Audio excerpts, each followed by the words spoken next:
Hello, hello, hello. Welcome in. I am giving you a choice today because I have not yet been able to play Donkey Kong Bonanza since I received it in the mail, and I thought maybe you want to see Donkey Kong Bonanza today, maybe just as an option. We will, if nobody has a preference. We will be doing Ratchet Clank 2, but if there's anyone who wants to make their voice heard and wants to see Donkey Kong Bonanza, then today is your lucky day. You can, I don't have Paul's yet because I'm not affiliate yet. If you want to see Donkey Kong Bonanza, you can write that in the chat right now, and I will play Donkey Kong Bonanza instead of Ratchet Clank 2 today. I will keep the pinned message for about 20 minutes. I think I've pinned it as 25, so if someone is a little bit late, it's no big deal. The pinned message will still be there for a little bit, and if someone wants to let me know their preference, then yeah, we'll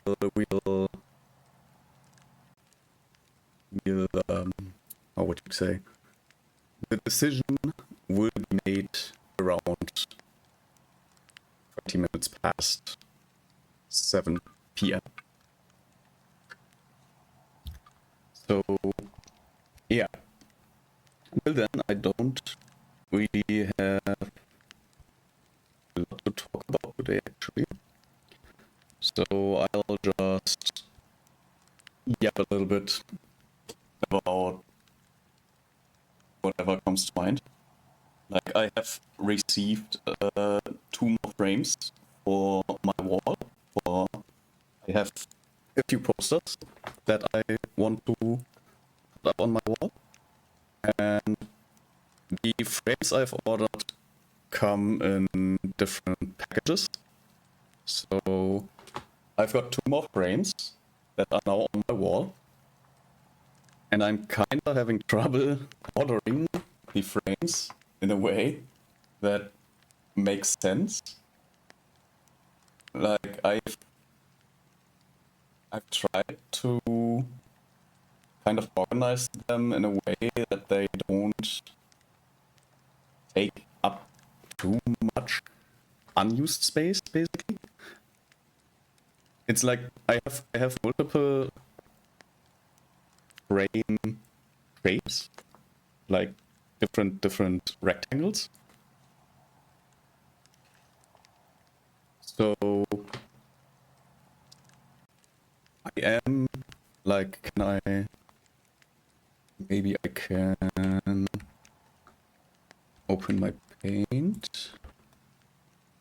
Maybe I can show you what I'm talking about.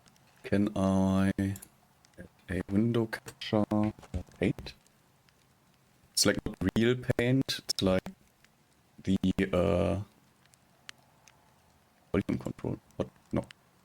Yes, okay. It's like, it's called Painter, the software I use, because I hate GIMP. GIMP is not great software in my opinion. And Painter is exactly what I need. Capture cursor.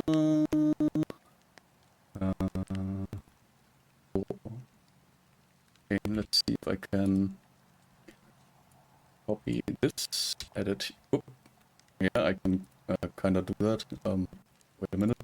Wait a minute. Wait a minute. Wait a minute. All right.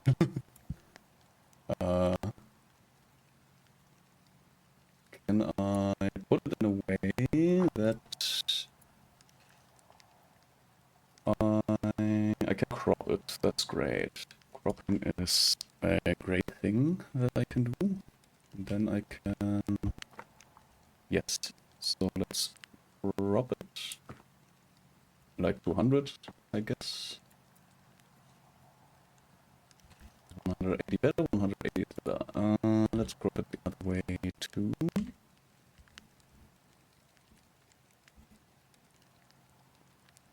Oops, I was not done with that. Let's try that again. No! I'm accidentally closing it every time. Because I'm stupid.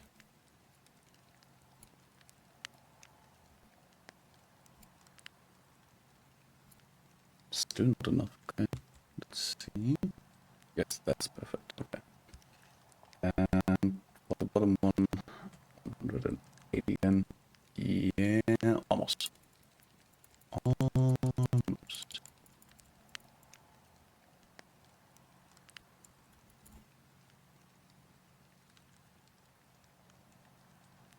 Why is it so much different on the bottom? Okay, let's say 100. That's fine. Okay. So yeah, we have a little canvas here, which I guess this is perfectly fine for what I want to do. And yeah, so basically I have my wall, which... Oh no, this is the selector tool. I don't want to select, I want to add. So yeah, I have my wall here. This is almost perfect. I want a outline. Okay. So this is my wall basically. I am like my desk is here, and there's like a big poster and my monitors here. Like this is my monitor space basically. My monitor setup. If you have ever... Oops. No. What? Okay. Yeah, this is basically my monitor setup where I have my monitors, which are... I have an unnecessary big amount of monitors. So I hate that this is... Like moving the thingy is not what I want to do. Yeah, so basically this is my monitor setup. For anyone who was curious, there is a big ass poster right over my monitors, and then there is like I have like a t-shirt hanging here. Like this is about the space that that a t-shirt is hanging from, which is because I do not I do like to get merch, but I have like no specific desire for wearing merch. Like wearing merch will at some point break the merch, which I don't want. It's to wear merch means to break it, in my opinion. Even if you're very careful with it. Like there just needs to be one bad day where some idiot puts paint on it and it's gone. Like, that's not really what I want to happen to my merch. So I usually don't buy shirts or stuff. But for this, like, if anyone remembers Moon's it's...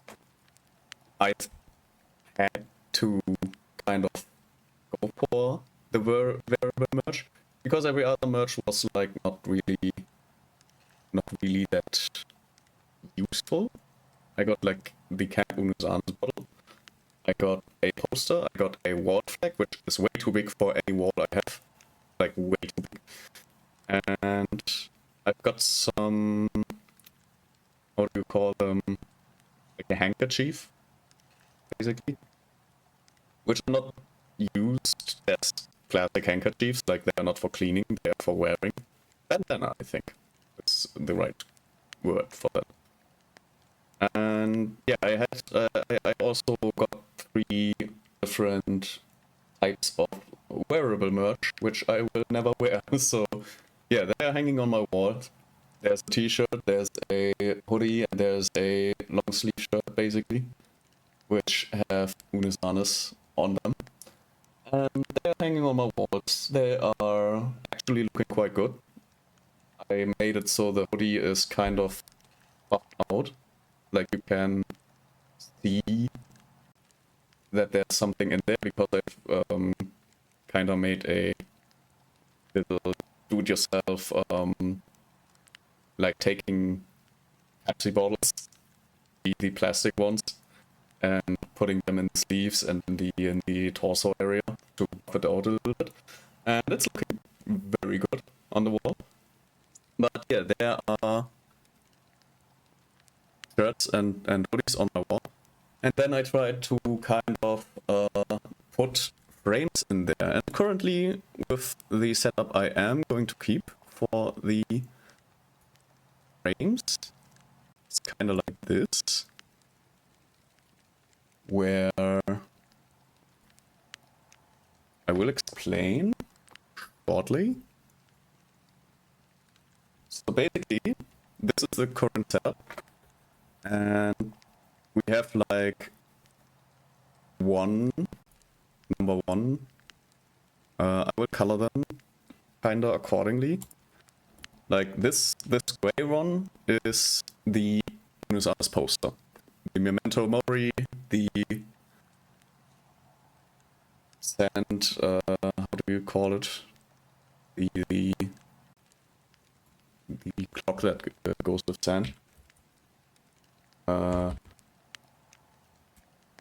Like what's the translation? Hourglass, yes.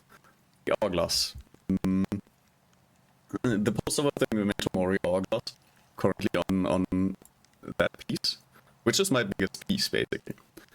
Then the light gray one is the Ryukon ticket that Shesu and Sora kind of put their signature on for me. So that is right below Memento Mori. Then I have a little like painting from my sister's dog, basically. She made like paw print paintings, and that is hanging right here.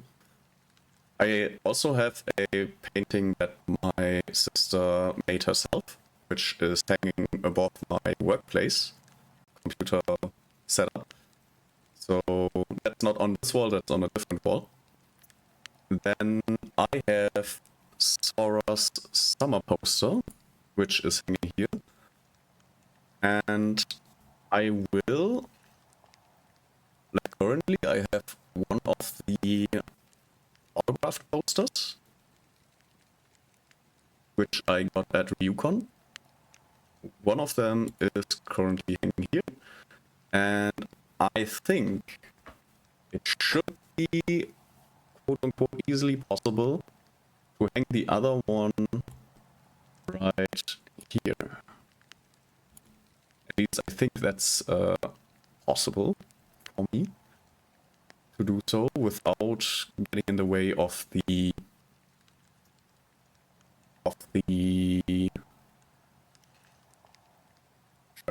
t-shirt, which is only because I have currently this doesn't even like look correct.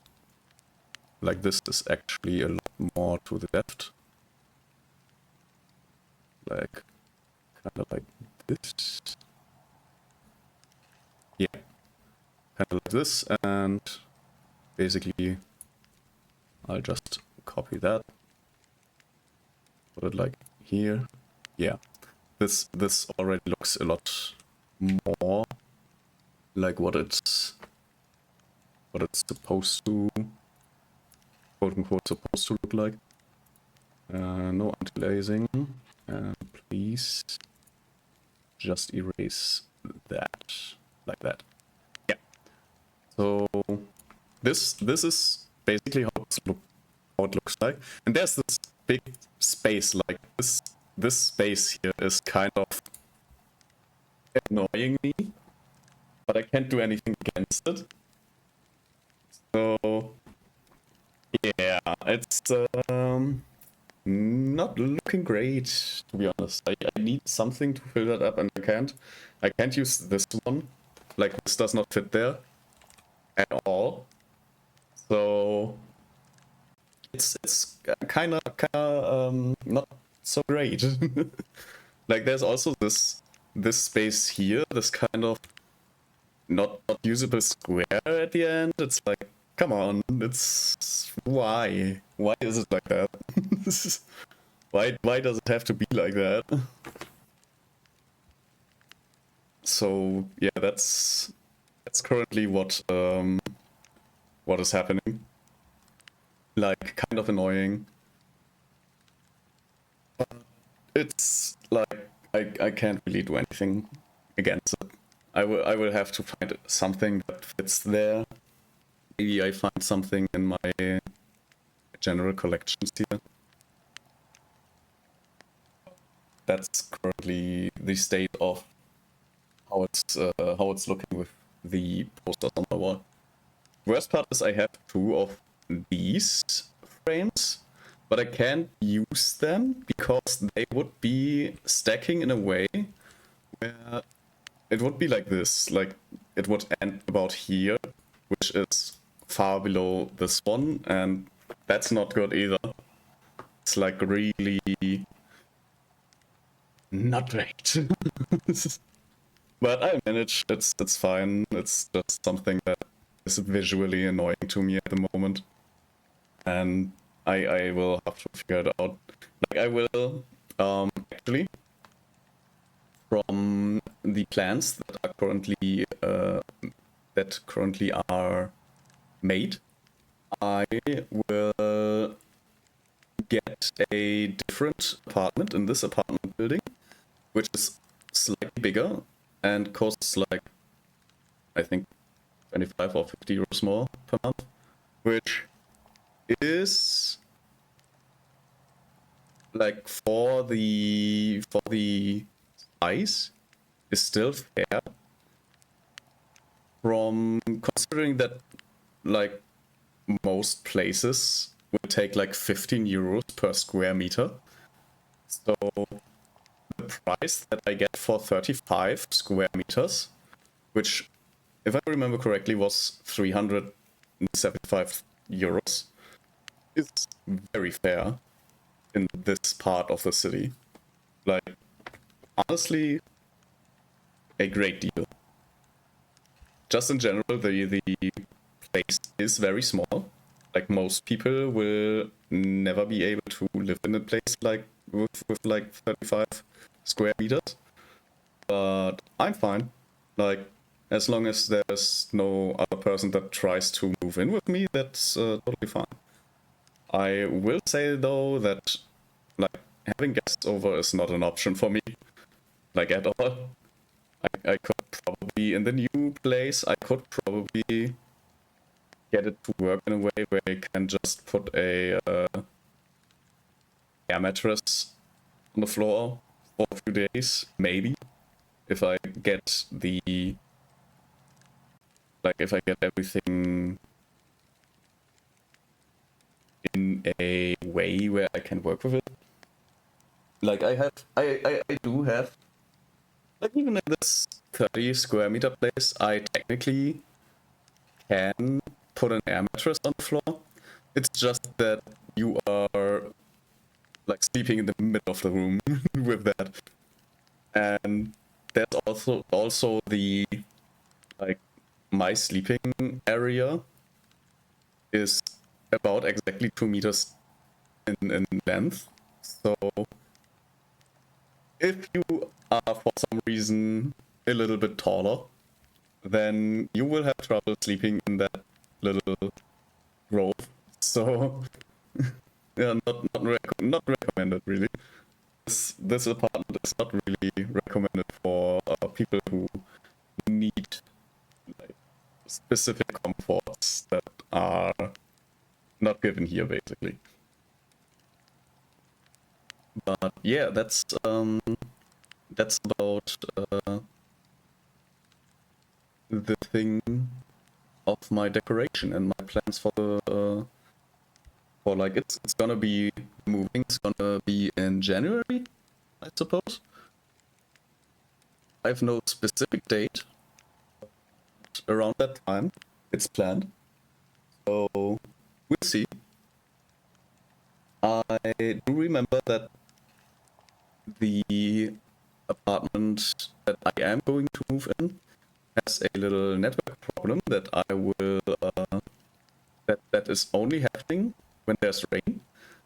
So I will prepare everything for my internet provider so that once the problem starts, I can just send them documentation of how this problem manifests.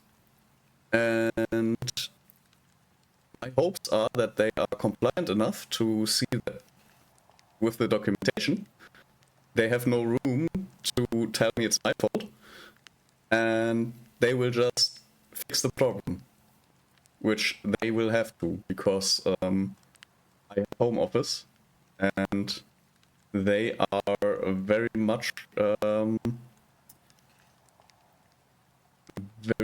in the what do you say? They do have a very big interest in making sure people can work from home, if I remember correctly. So yeah, they will, if I show them the documentation and and tell them that I have home office and this is unacceptable for a home office condition, they will probably be very fast with fixing the stuff. So yeah, that's the situation. All right, but I think there is not really any more to talk about. Nobody has set any preferences for the game that we are going to play today. So I will be just going with Ratchet Clank, because that is basically what the default would have been for today, and I will stick to the plan since there is no real interest apparently in Donkey Kong Bonanza, at least here. So yeah, we will be doing Ratchet Clank. I will also remove the printer from my screen. No, I don't want to save this. This is not necessary to save. Okay. So I will set everything up, which means I have to walk through my room a little bit, because this is, after all, on the original hardware, and I have to at least start the PlayStation. Okay. I think this is fine like this. Okay.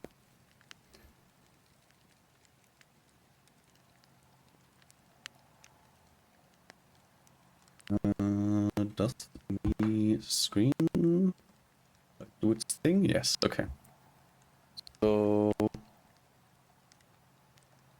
let's edit the stream.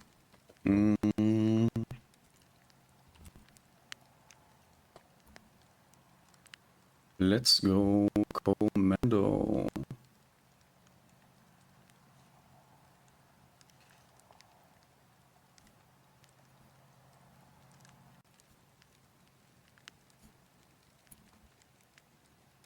Content labels, not necessary. Okay.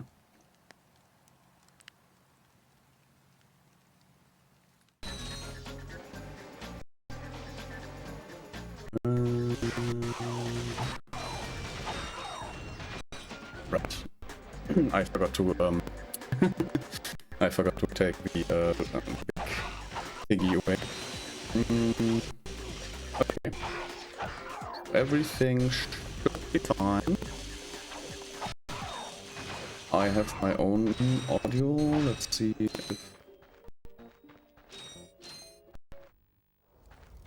Oh, I see my microphone is doing that stuff again.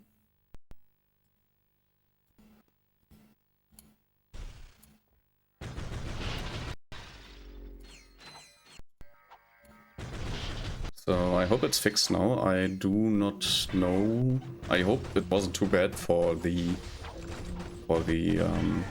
rest of the...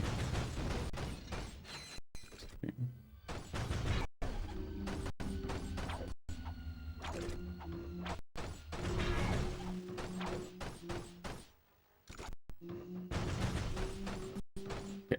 Should be fixed now. It's always kind of hard to tell if everything's fine with the audio, because I obviously don't hear myself all the time, and even if I would loop the OBS back into my headset, there is still a little problem where I basically don't get all the problems, or the same problems, that are then in the stream itself. Like, I would have to check every time if the sound is okay and stuff mid-stream, if nobody tells me. So I do apologize for the microphone problems. The graphics card is on the way. I really hope that the graphics card does help with like all the stuttering, because the CPU is like major fine. Like, the CPU does not have any problem at all. So the only bottleneck that I could think of, especially with the stats, like frames missed due to rendering lag, is the main problem, as well as skipped frames due to encoding is a main problem, which is mostly a GPU problem. Like, the frames missed are the main problem. There are like 60% frames are missed because of GPU, and if I remember correctly, like, I can search my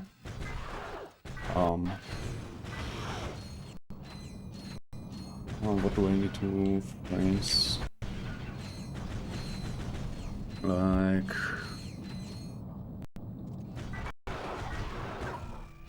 there, so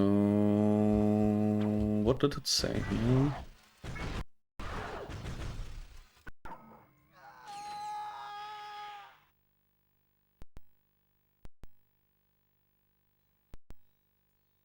Let's see from the start. Outdated drivers, blah blah blah. I fixed that.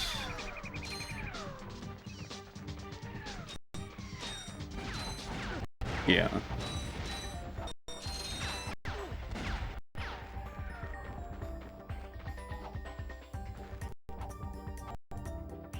Yeah, dropped frames is network.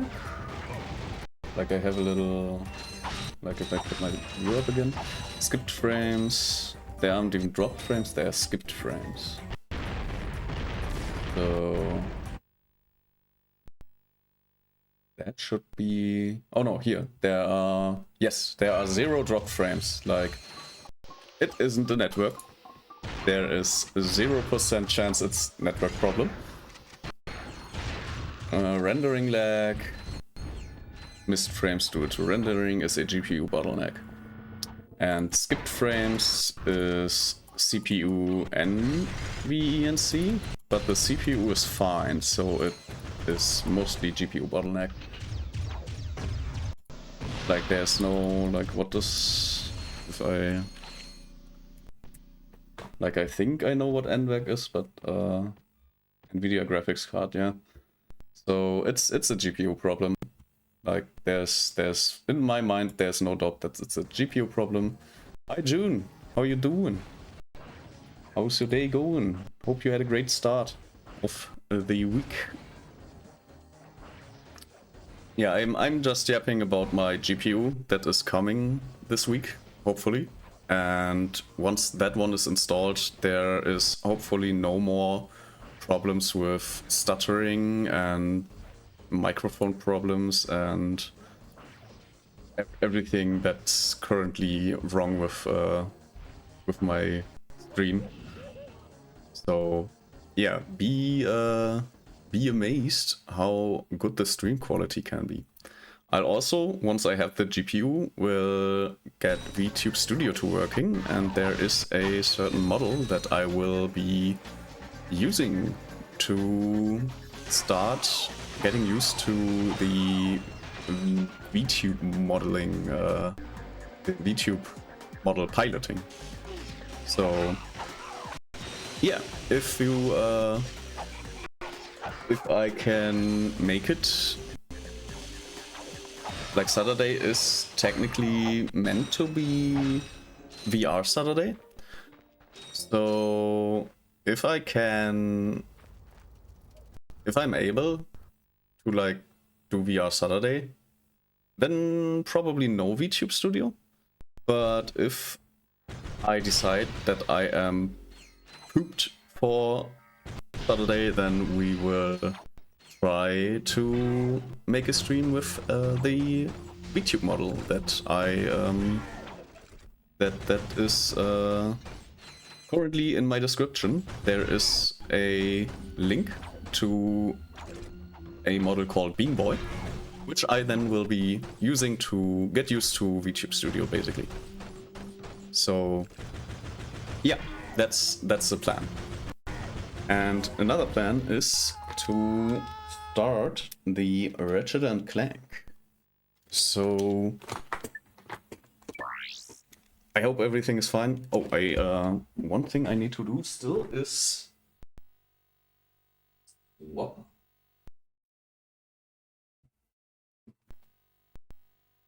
Yeah. So now I have the actual screen, which has like 2 frames less of a delay, which makes all the difference in the world, actually. Like, I have the recording software, like I have a little HDMI capture card, which has like 2 frames delay to put it on my screen. So I use a duplicator, an HDMI duplicator, which has almost no delay. I never like felt there was any delay. So the duplicator puts the game directly on a screen for me, and I have like 2 frames earlier that I can react to stuff, so it does make quite a lot of difference, actually. Alright, last time, at the end of last stream, we went to the Insomniac Museum, which showed our little, like, game development side for Ratchet Clank, which I really loved to see in the days, and I'm still very much a fan of. So if you missed that, there is a VOD with the Insomniac Museum. How's you? I'm fine. My start of the week was very tame compared to some weeks that I had to experience sometimes. And yeah, only thing I had today was a customer that insisted on being called. Sorry, I was AFK. No problem. How is your day going? I had a customer that insisted on being called, and I never think that calling is in any way helpful. So Yeah, that was annoying, but I was able to get stuff done. Like that's a good start in my opinion. Still not really great upgrades, so we will skip those for now. The day has been good so far. That's good to hear. If the start of the week is good, then usually the rest of the week will go fine by. Weekend was a bit rough. Oh, so you've been partying, I assume.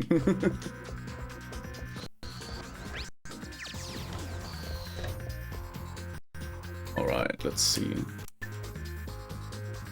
We have a few areas here that we can use. So we will be using them accordingly.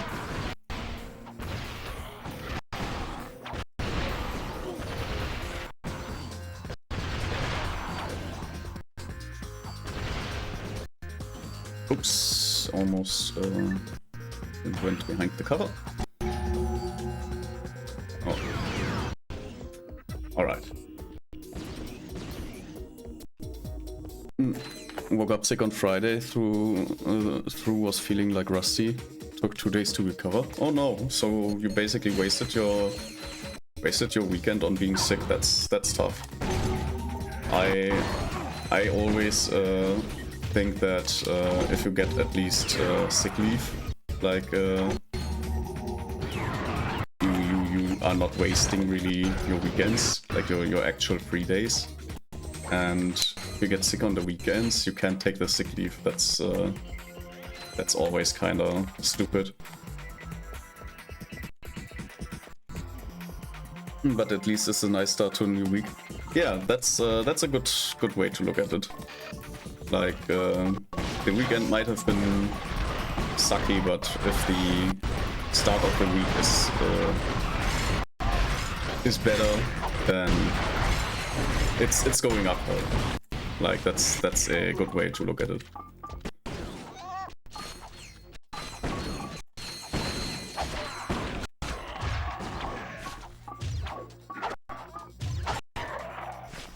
All right.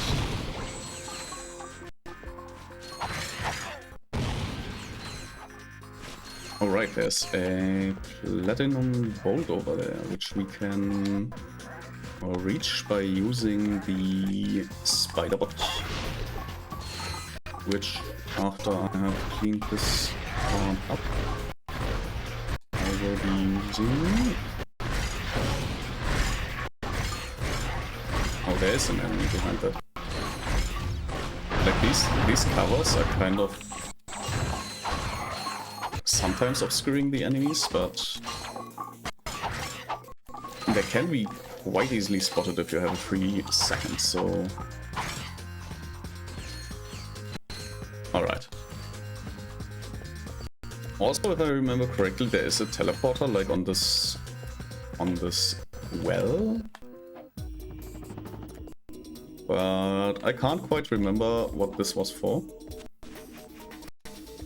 So maybe it will be revealed later? I do think it's like a return not elevator, teleporter.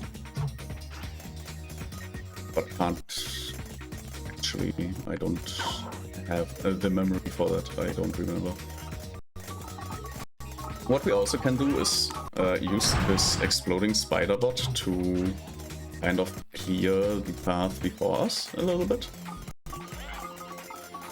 Like we can, for example, get these guys cover blown up before we ever need to go to them, which is a real nice strategy to use for when you can apply it. Like there's no need for us to make an elaborate fight over here. We can just destroy the cover and maybe blow up some of these guys, and then we go over and progress as normal. Any progress on the VTuber model? Not yet. I do have, like, because of the trip I made to Krakow, I am currently a little bit short on free-to-use money. So there's also the GPU I had to buy, and a friend of mine wanted to cash in on the deal I got. I got a 4060 for a little bit less than 300 euros, which is quite a good deal, to be honest. So we grabbed 2 of them, but my friend is currently not very liquid when it comes to money. So he will give me the money back like over a few months from now on. But I am like with one purchase, I've been like just not wasting, like it is an investment, but I have not been saving money here. It's like I have made one purchase and 600 euros were just gone. So if there's any big payment, like a surprise payment that I have to make now, there is a good chance that I will have to kind of make some arrangements. But in general, it's still fine. It's like no big deal. I don't think like I have most of my payments done by now. So I'm pretty sure that the like makes sense. Sounds like a plan. Yeah, it's I think that especially because like the model that I want to use for trainings purposes is like $15. It's like not a personalized thing, obviously. It has some customizability, but obviously not gonna be the final model that I will use. It's more of a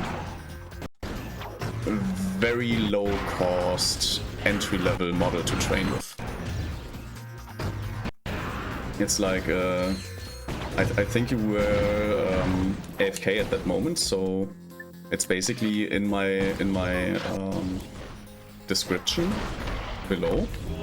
There is something called the Bean Boy model, which is, I think, was like 20 euros or 15 euros or something, which is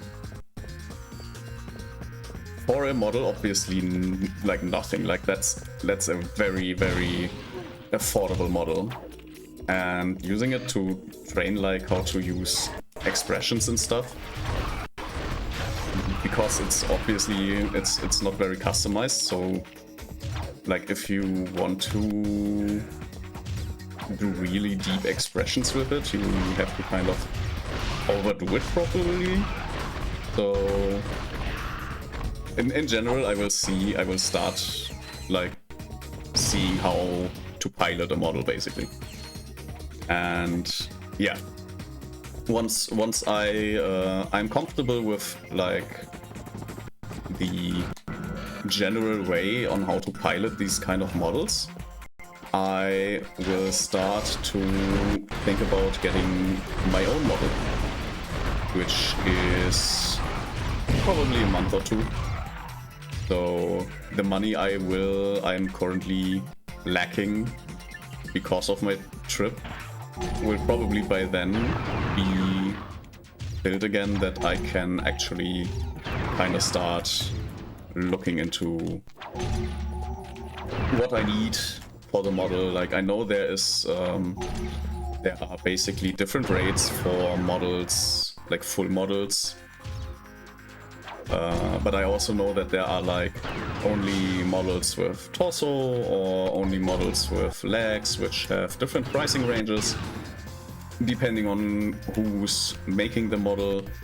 And Yeah, I will have to look into what I need. Yeah, it depends on the details to go with. Yeah. Like like it's not, I don't need to go like into very deep details, for example. Like this character that is currently on screen basically already has most of the stuff I would want to have on my final model. Like for example, if I take the guy and take him over here, and maybe I copy him, and then I make him a little bigger. There we go. Like, there are obviously the bear ears and the eye. Like, the eye is probably the most expensive thing, basically, when it comes to details. Because it changes, like in this case it changes colors depending on if I talk or not. This is not specifically the behavior I want to go for, because I would, if that is possible, I would love the eye to like change colors like all the time, like going through an RGB. But that would be a thing I would have to like make like talk about on a case-to-case basis, basically. And I know that noses are usually a little different. Like the nose of this character is the bear nose, basically. Like if you're interested in the lore, I have a text sheet, basically, a little short story that goes into the lore, and this is basically the bear nose, which goes into a mouth that is shaped like a bear mouth, but is not the bear mouth, which I hope makes sense. Then you have a little detail on my fingers, where the fingers are kind of... Yeah, you shared with me earlier. I see. Yeah, when it comes to the character, I like to... I would give like a more summarized version. I don't know if you remember. I do remember. I do remember that I did that. I do have like face blindness, but with names. If that makes sense. I do remember you as a person, but I was like the name. When I saw the name, I was not immediately on who you were. But I remember you. I remember you. You if I remember correctly, you still haven't sent me any like portfolio or something, right? Or did you send any and my inbox is just not like, did the inbox put it in a spam ordner or something? Because I have not checked my spam ordner. No. So you it was almost 23 days before. Yeah, it's also a little bit of time, yeah. But no, I do remember you. And if you want still with the portfolio, like to let me know what your rates are and what you would be doing, basically. I am still open to take your resume, basically, because I do want to give everyone a fair chance on what I need. I did send you. I will send it again later today. Okay. If for some reason, because I don't know what happened then, because it did not get to me, and I will like check again, like this is the email. You know what, I will try to send an email to myself from a different like mail account just to verify that I can actually receive messages.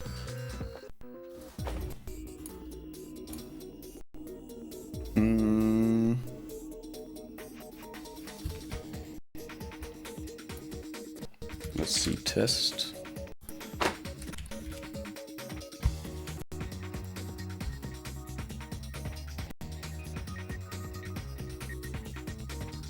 Because you would be basically the first artist that that I did not basically look up via Twitter. So you would be the first one that actually sends me a self-made portfolio.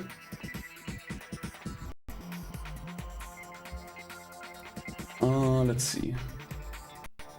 Okay, so I can definitely receive emails, and that is the correct email address. So yeah, if you could try again later today, or in general later, just try again, and I hope there's nothing wrong with like my email account.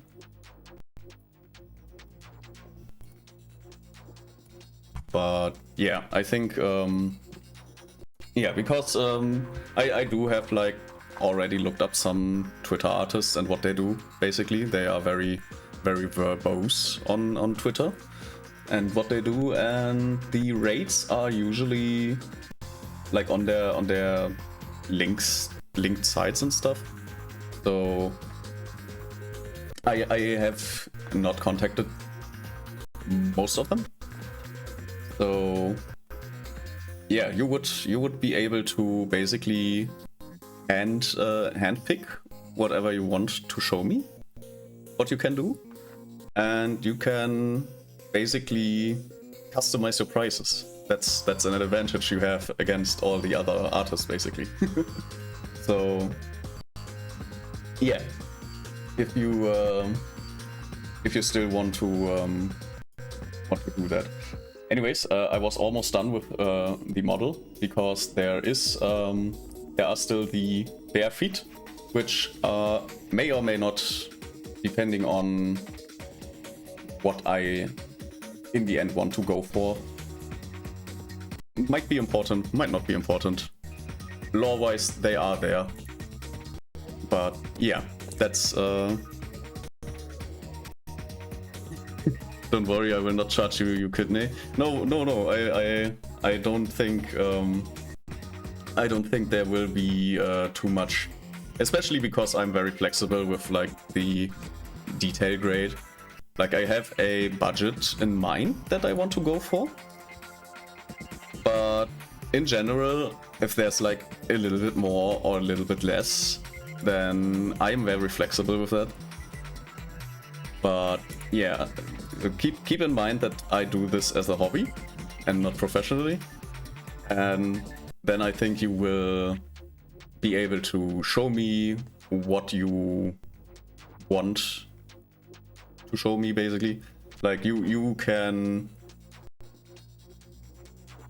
basically decide for yourself what you want to offer me, instead of me looking up some Twitter that might be like over detailed, like where the models will be having so many dangly bits and stuff, and be like 600 euros or something plus, where I think to myself, yeah, it looks nice, but it's a little over the top. Like, there are a few cases where I saw like a very like pricey model, or in general the artist was making very elaborate and detailed models, but each model was also obviously like plus 1,000 plus euros. So yeah, not the price range I would be going for. So yeah, you have basically free reign of what you want to suggest as an offer. If you need any like pointers in which direction it should be going,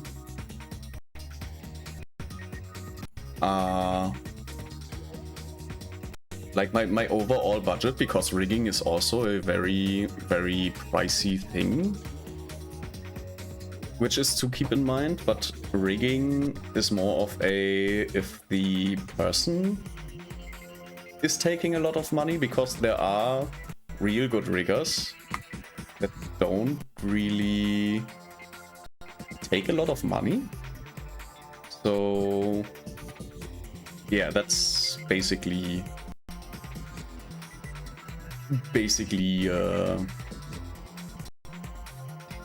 where are my notes? I'm not finding my notes. All right. Yeah, so right, I forgot. Right, I had like also the idea of going with a 3D model. So the budget of the 3D model would have been like in the $200 to $500 region. Like if we stay within that region for the 2D model, I think that will be fine. Like you can customize your offer basically on that price region, and you can show me what you would do for what, and I will be looking into what the what other options there would be. But yeah, just be honest, basically. Just be honest with what you would take, and there should be a good chance. Like you can again customize the offer basically on that price range. You can give me different offers as well. Like it doesn't need to be only one offer basically. So if you have like, okay, we can go with this detail grade and then full body, or we can go with this more elaborate detail grade, but then it's just upper body. Like you can 100% customize these offers for me if you want. Like I will be open for that. And there is obviously also options for dialogue like this, where we can just talk about it. So yeah, I just hope my email works. Hi, DS Freaker. Hello. You found my stream, I see.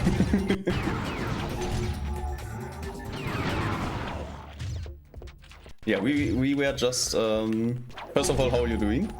Second of all, we were just talking about financing a new model, which is gonna be in about a month or two, probably. How's it going with affiliate? It's I did get a point on Saturday for the affiliates, but it's very slow. Not every day that everyone shows up, so I am in general probably still going to be affiliate in like end of the year earliest. All right, we are at another armor shack, and we can reduce damage taken by 50%, which we will definitely do. Which it's very important. You have 3 average and 75 followers left, right? I don't have 75 followers left. The new affiliate is 25. And the average viewers is 3. And the way it's counted is very obscure. Like for some reason, Saturday's stream was counted with 1.8 average viewers, but the points still counted. Like I still got the point for the average viewers, which was weird. But I appreciated that Twitch counted it. 25 followers on average, 3 viewers for 4 hours and over 4 days. Yeah, the 4 hours and 4 days is really easy. Like, I have no problem with the time, and currently, even if like a few followers were like, okay, we are not watching this dude anymore, I would still easily be in the follower,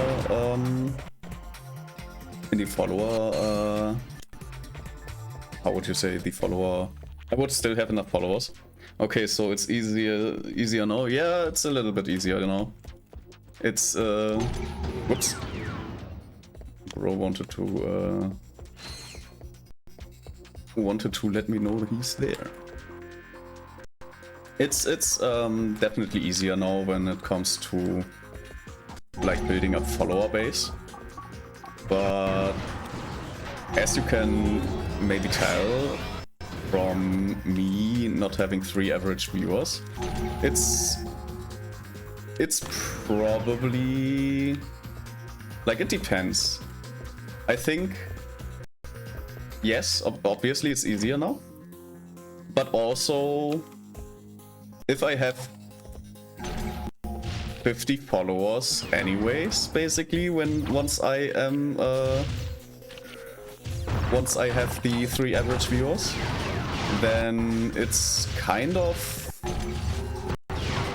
doesn't matter that it was lowered. If you understand what I if you're picking up what I'm putting down, basically. Hello, Eno. How are you doing? How's your Monday going? But yeah, if I have 50 followers before reaching the 4 times 3 average users, then basically the buff for affiliate, the making it easier to get an affiliate, is like not basically it wouldn't have applied to me basically if I have 50 followers before that. If you say yes, I'm good to share your channel on my community. Absolutely, if you want to share, that would be great. I appreciate that very much. I do, like, I know there are, especially I'm in a lot of different VTubers communities already. Like, there's a little circle of friends where I kind of like I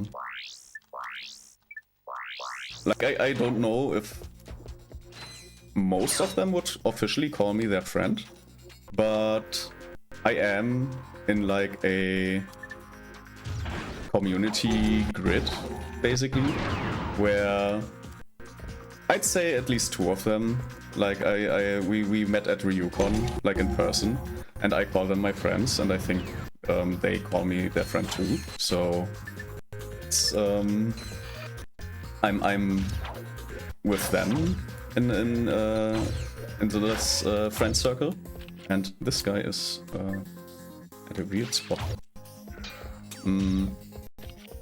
Yeah, and basically these people, they, whoops, nope, please don't die now. Okay, I'm safe. Yeah, I'm friends with 2 of the people in the friend circle, and I would love to call the other people in that friend circle also my friends. So, and I am in their communities, and they do offer like self-promotion channels, but I don't want to self-advertise everywhere, even though I know that it's fine with them. Like, there's no reason for me not to, other than my personal, like, I'd almost say like pride or something. Like, I don't know, like I kind of want to be able to do this myself, if that makes sense. Like, I don't want to be not dependent. Like, I want to like do this myself, basically. I don't want to rely on active self-promotion in other people's communities. But if you give me a shout out, I am absolutely on for that, basically. Can you please confirm I've sent you a test mail just to check if it's going through or not? Absolutely, let's see. Yes, I have received an email, so this should then work. I don't know why it didn't work before. Let me quickly check if there's for some reason anything wrong with the email in my description. Oh, it does seem to be the same. Does seem to be the same.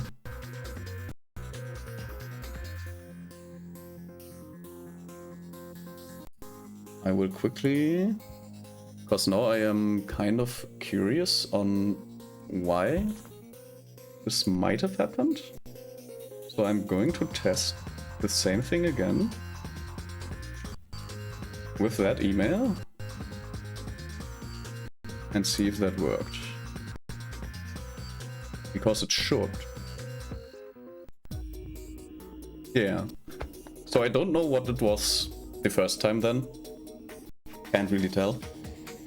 But it all seems to be working. So yeah. Thank you for taking the time to making a little portfolio for me and making me an offer. I do appreciate that very much. And it should actually be able to reach me out. Okay, so yeah, right.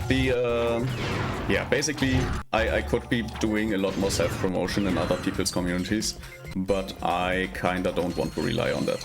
It's like not really, and it's kind of an honor thing, basically.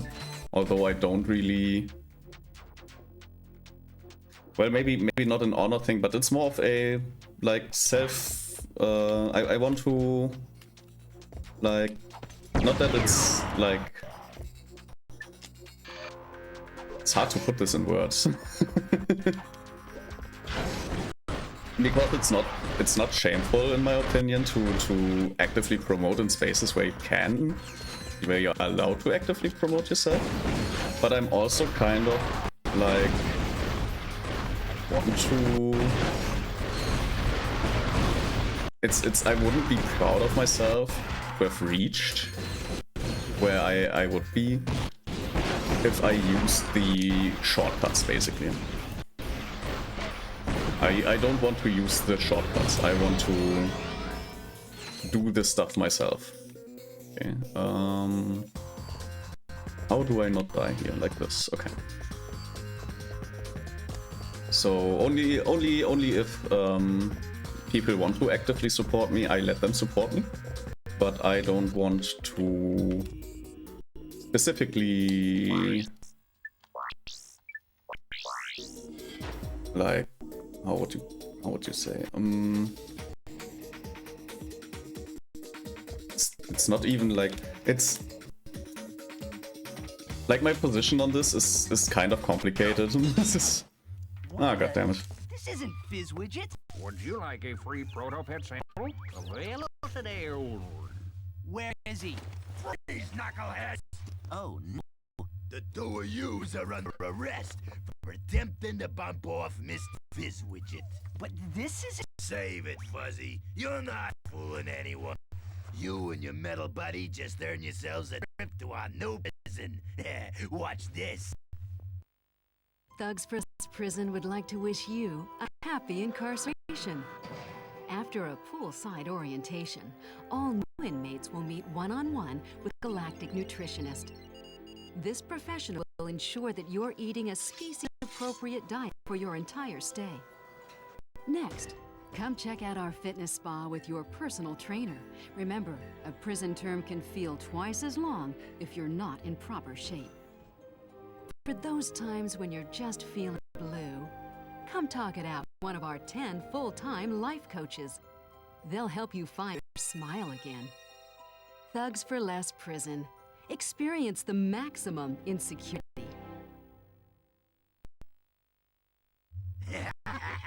What'd you think of that? That didn't seem so bad. I assume you have provisions for vegetarians. Of course. Big enough for it. Wait a minute. You, take them away. And impound their ship, too. Yeah, so we've just been captured. So, what was I saying? Yeah, I kinda have a complicated stance on. Oh, next cutscene. Hey. Sorry. I have thoroughly analyzed our surroundings, and I'm afraid that there is absolutely no means of escape. Except that. Someone's got a girlfriend. I will be right back. Don't stop for anything along the way. Okay. Yeah. Long story short, complicated stance on how I want to achieve my goals. Whoops. That's instant lava.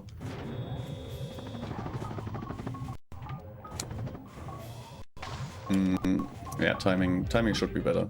I should time it better. Yeah. So I'll forge my own way. It's one of the reasons I, for example, also like don't want to play games that are in trend right now. Like there's obviously people are playing Uma Musume a lot, and I could easily just start playing the game and Hammerbot acquired. Use it yeah, to hammer objects. basically try to get viewers that way. Oh, I can activate this. Like I can obviously I could be trying to just be one of those like high energy streamers where you shout at every little thing, but that's not what I want to do. So that's not the way I want to go. I want to have a chill stream where people can just hang out and chill out after a day and not need to worry about blasting their ears out just because like something minor happened.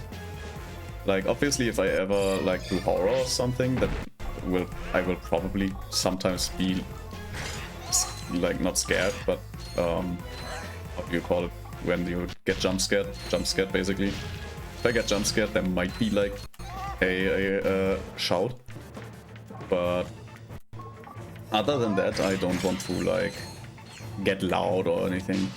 So that's usually like the way people grow fast, because when you are loud, people tend to remember you better, which is one of the reasons why it is I don't remember correctly, I think, but in Germany you can't like make loud advertisements because you would be easier remembered. Your product would be easier remembered if the advertisement you do is a lot louder. So that's kind of not legal to do, basically. You can't make a loud advertisement, basically. There was a tip, but the tip just is put these guys in enter mode. So yeah, being loud is a shortcut to success, basically, and I do not want to take any of that shortcuts because it's not really in my nature to be that loud. And I want a chill stream where people can just chill out and don't need to worry about their eardrums.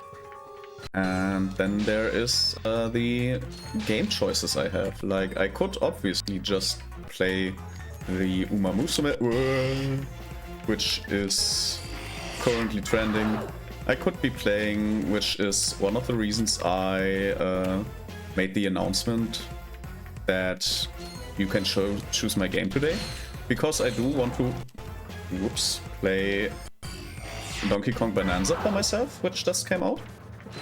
But there's also my dedication to playing Ratchet Clank.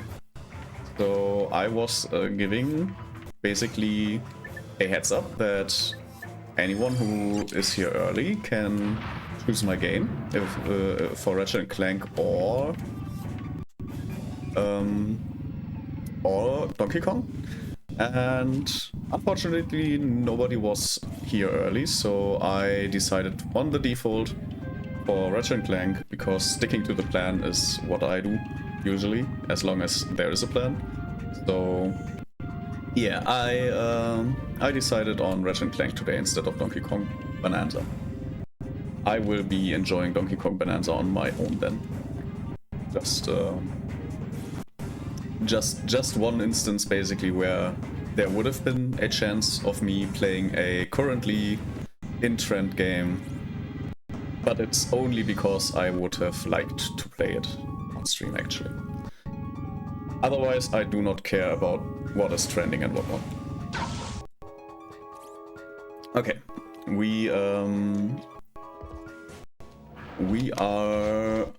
going for a prison break, and we still have our weapons. Like every good prison lets you keep your weapons, obviously, and they are very necessary because those enemies are tough as nails.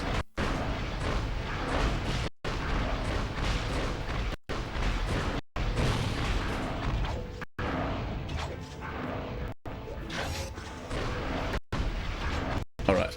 We also have conveniently a Megacorp vendor right next to our prison cell, because why wouldn't you provide a Megacorp vendor right next to inmates, where they can purchase heavy weaponry?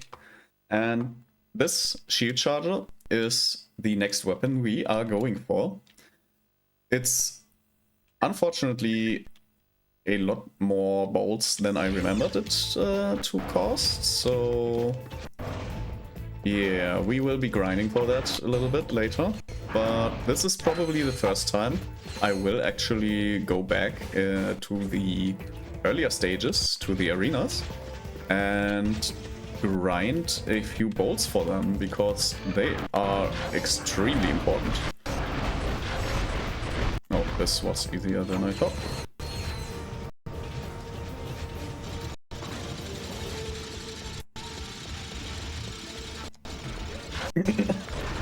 You shot your colleague.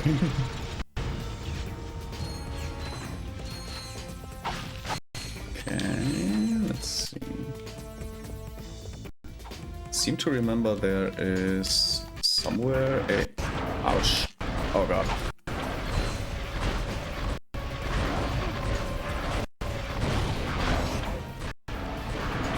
Where is everything? I don't know. I'm jumping around. Alright. I think this should be enough. It might not be. Okay, it was.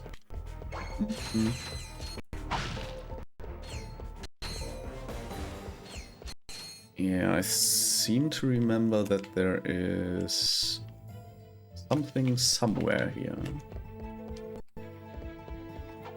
Let's see. I also remember that this is not an easy platforming challenge. At least later there's like a really not so easy challenge.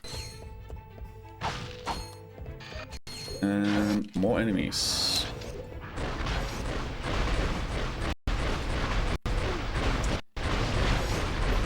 Right through the needle. Okay.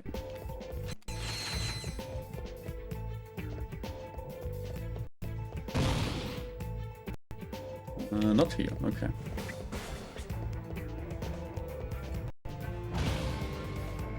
Oh, okay, this is a different... Okay, Yeah, Prison Break Part 3.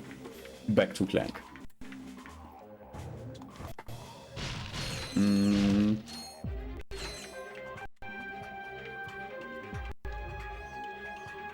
I kind of forgot what I was talking about before again. So...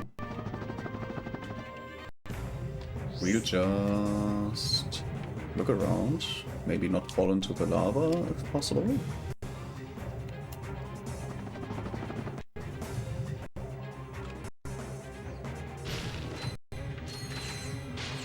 Yeah, so, alright, I was talking about what basically my plan is and what I want this channel to be, what this project is meant to be, which is basically me playing games that I like have a plan for, especially with the VR on Saturdays, because I have a very elaborate VR setup, but I rarely find the motivation to do the body exercises that come with VR. So yeah, that is one of my main focal points, if that's the word for that. Like, 1/3 of this channel is dedicated to VR, basically. And the other 2/3, one of them are currently the Ratchet Clank series. And I want to keep, like,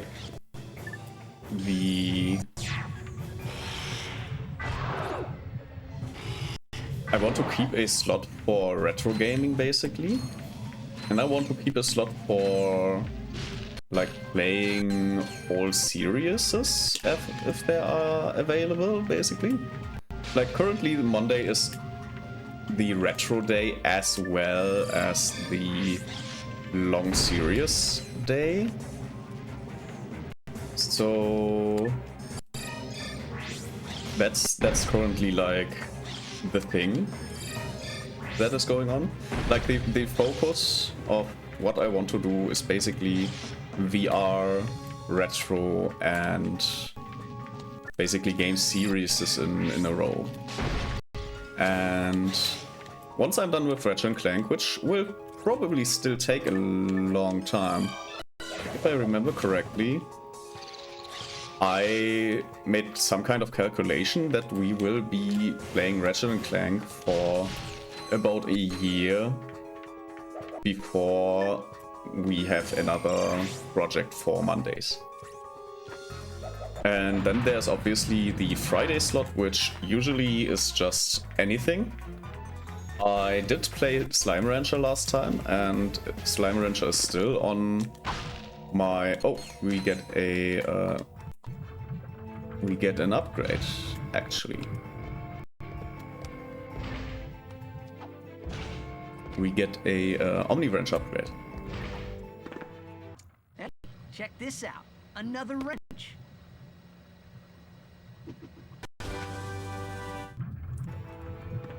Yeah, so...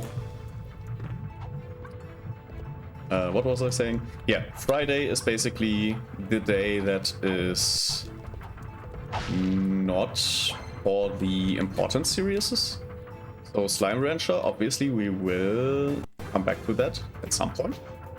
But currently what my most important project is, because Ratchet Clank is basically just my very, very much comfort game.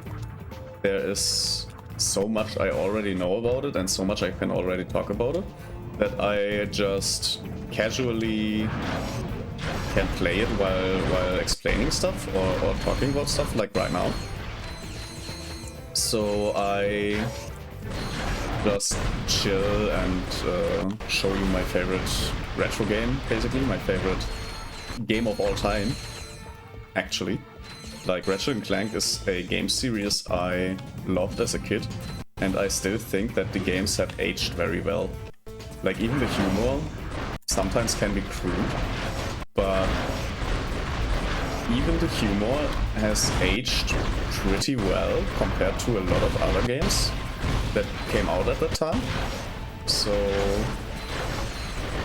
this is, yeah, basically my go-to comfort game where I can just talk about life and plans and all the stuff that needs a little bit more of a focus, which you couldn't be doing in, like, if you, for example, are a Valorant player, you could talk about that stuff in like breaks in between like the whole matches.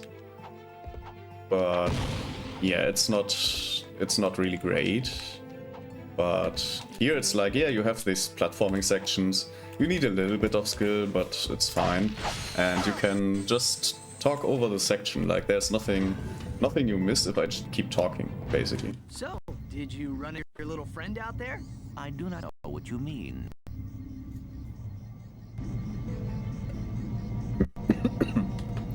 Yeah. And the only parts where I need to like stop for a moment are either really challenging like single points on the map or cutscenes. And basically all the other time I can just yap away and talk about whatever comes to mind. If someone in chat has something to say, I can react to it easily. Like I just need to look over for a second, which is a lot harder in VR because some VR games are not as easy as I have. Like, I use a software which I basically use my wrist. It's a wristwatch. People who know OVR toolkit know what I'm talking about. And the wristwatch is basically my chat. My chat is on my wristwatch, basically, in VR. And sometimes, for some reason, the chat, either the chat messes up and I can't read new chat entries, but there's also some games that have a really hard time if they are like covered with the chat that I need to have open on the screen as well. Like there is a window, a Firefox window basically that I have to have open to access Twitch chat on my wrist. And if that, oh no, I fell in the lava. Basically, if that is, I think the timing was a little bit off. Yeah, unfortunately. Okay, I have to wait one cycle. But yeah, basically, if I don't... Wait, what was I talking about? If I've actually forgotten what I was talking about. Let me try to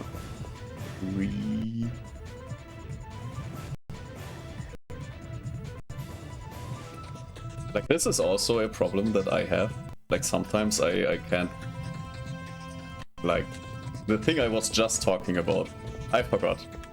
For some reason. My brain does not let me access it. And I'm kind of looking very stupid right now. But that's one of the things my brain likes to do. Just with information that I was just using. I was talking about how Ratchet Clank is easy to talk stuff about, and like I can just yap away. There's a cutscene. Ratchet Clank, I hope this gets through to you. I'm transmitting from the thugs from Fleet.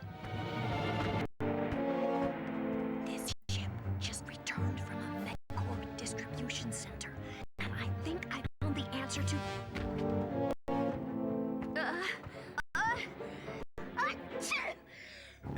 Who's there? Meow. Oh. Wait a minute. What are you doing here? Send a message to your little pals, huh? Well, say goodbye, boys. Take her to headquarters. Whoa! Did you see that? Yes, Angela knows how to defeat the proto-pet. And And she does a terrible cat impression? we have to rescue her from the thugs. Agreed. We need that answer. And we have to protect her. Okay. We'll upload the coordinates. Yeah, so basically Angela got a little Hi Theresia, thank you for following. How are you doing? Yeah, we found out that Angela is kind of not having a great time. She's been captured and we kinda need to help her now, so we will try to do that. But first we will do something else. And we will probably do... What's up, man? Shop by the... Yeah, we will try to do this, which is a little harder than the first one, but we get like an extra. Like the timing on that thing is not easy, but I got it first try. I remember trying this for hours back in the days. Hey, I know those pants. Darn it! Here's the problem. Excuse us, sir. What are you doing here? In this galaxy? I can control where things break. I just fix them. Surely someone in this galaxy can... Shh. I know that, but they don't. I get triple top and travel expenses. Ew. What's that? Some dead-burned fool flushed this perfectly good quark action figure. It's a little ripe, but look at that craftsmanship. You want to buy it? Cyborg Bear, what do you mean by that? Precisely, I have a little bit of lore, so if you want to read that, there's your answer. Otherwise, the short version is I am a bear which has been turned into a nation, basically, of an android base with some parts of the original bear. So I am a cyborg bear.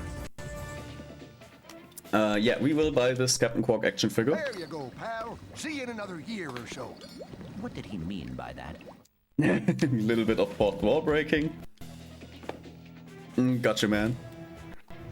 Yeah, it's a little... Whoops.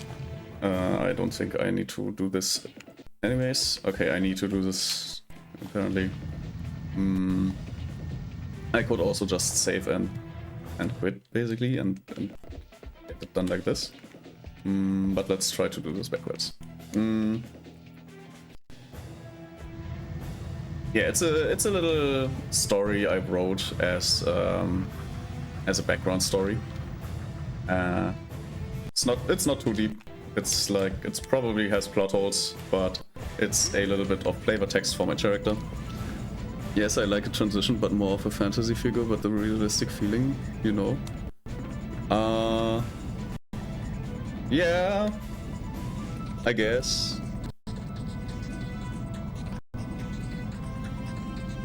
It's... How would you say? Technically, like fantasy cyberpunk. If I need to use some buzzwords to describe it, it's fantasy cyberpunk.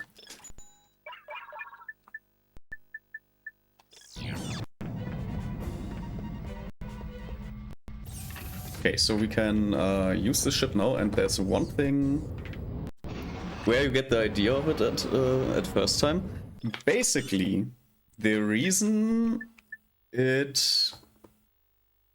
Hello, oh lol, okay.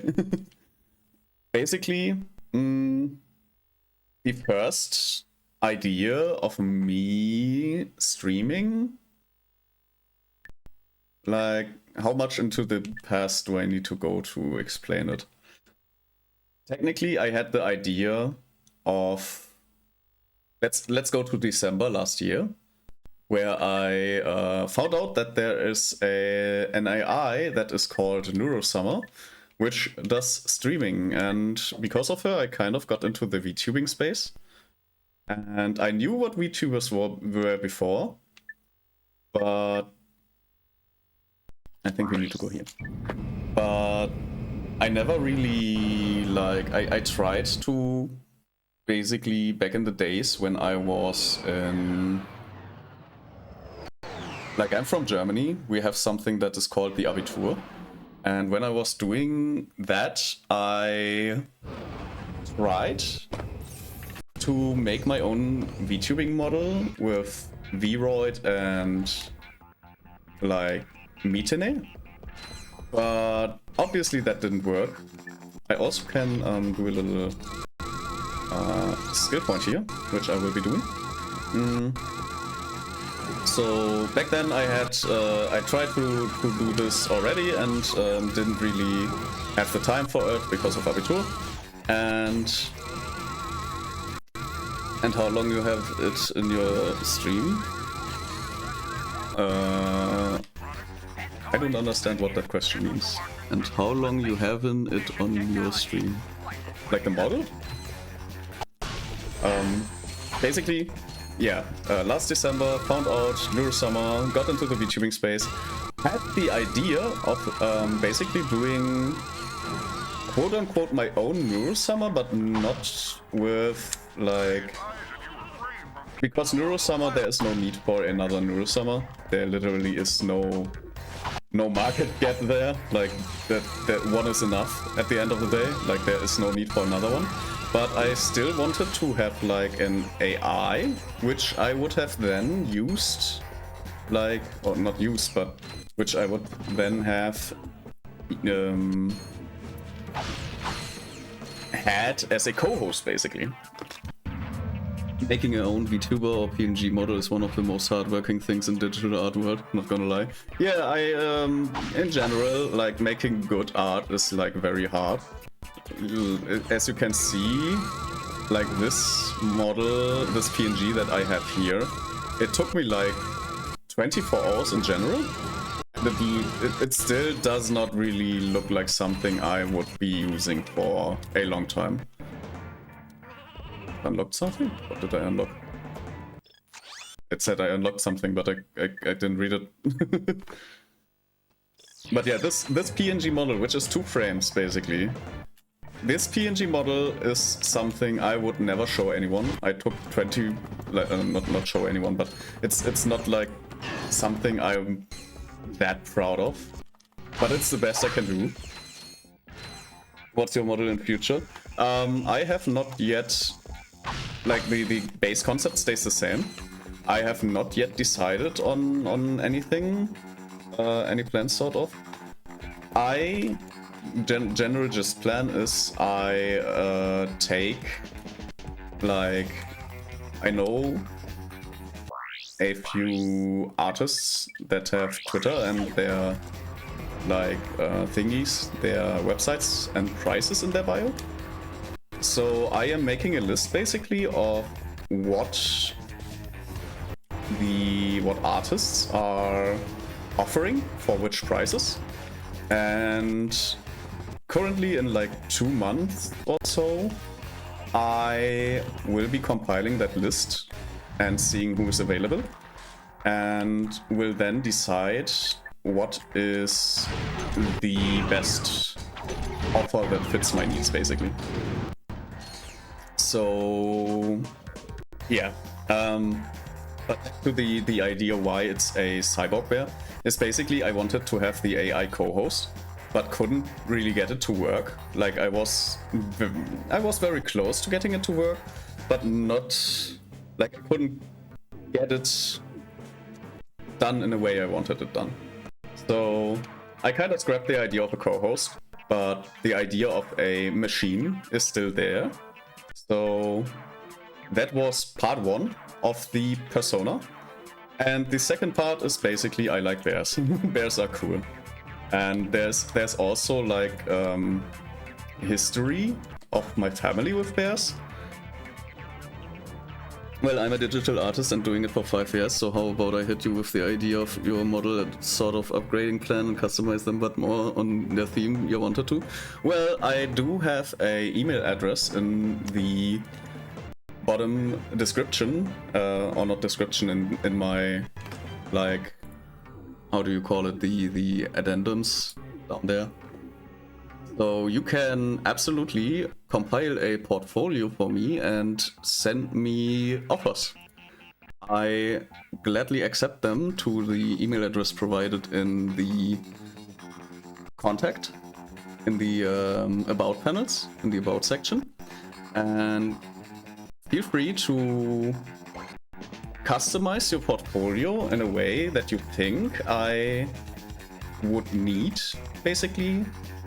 What you're offering, basically, and for which prices, and I will definitely put you in my considerations. Don't worry, pricing wouldn't be an issue between us. How about I hit you on your ex? You can do that. It's not my preferred way, because there is a non-zero chance that I forget that you have, like, I will have to definitely. Let me quickly open my notes. I have like already some notes, like especially for the Twitter artists. You can definitely contact me on my X, but there is a non-zero chance that I forget to like put it in my notes or something. Like there's a non-zero chance. It's a very, very little chance. But if you want to be really safe, then you send it to my email. I posted everything on my X with customer feedback. I see. Yeah, then you can just give me your X profile, basically. I will allow you to give me your X profile here. I don't... But before you change it, let me quickly check if I have, like, links allowed. Because you might get spam filtered if you post a link. Yeah, I have link protection on. This should now be removed if I hope it's removed. I just removed the link protection. What's the pricing range you got so far in your mind so far for the thing? I have, because I'm also a VR player, I had like a pricing range for a 3D model, which I will be using for my 2D model as well, which is around $200 and $500. X is Theresia fan, Len. Then I will be... Whoops. Then I will be looking at those and will add them to my list. Let me quickly give you a follow. Yes. Alright. But if you want, you can also like compile a portfolio and compile some offers for me as well. Like if you want to go for a more, because your Twitter will probably be like in general. But if you want to like make a special offer for anything, then you can also just go for an individual offer. $200 to $500 is a good amount to upgrade your model to 2D model. Yeah, I think so too. Like for a beginner model, like $200 to $500. It doesn't need to be like a very, very pricey one. Like I'm fine with the basics, and depending on what you are offering basically and for what price, there is a like especially if you want to like make me a customized offer where you already like explain in what detail and stuff you would be offering, and like I know there's like the model like with feet, without feet and stuff, so you can basically send your customized offer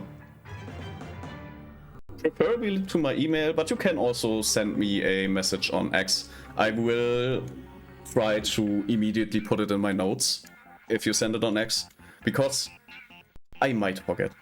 I am a very forgetful person, and I don't want to like be the guy that forgets the X message, but it's the non-zero chance that it'll happen, and I would prefer it to be on my email.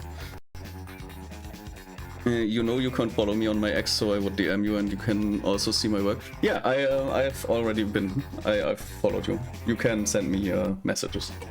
That should be no problem.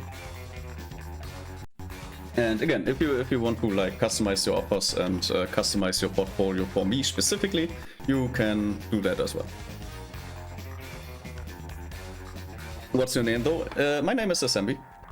Like, if you need my real name, I prefer to not enclose that. Like every business contact, I try to handle via my online handle. But if you need it for an invoice or something, I can give it to you once the contract is in a stage where everything is like done, basically. So other than that, I will not be giving out my real name for most purposes.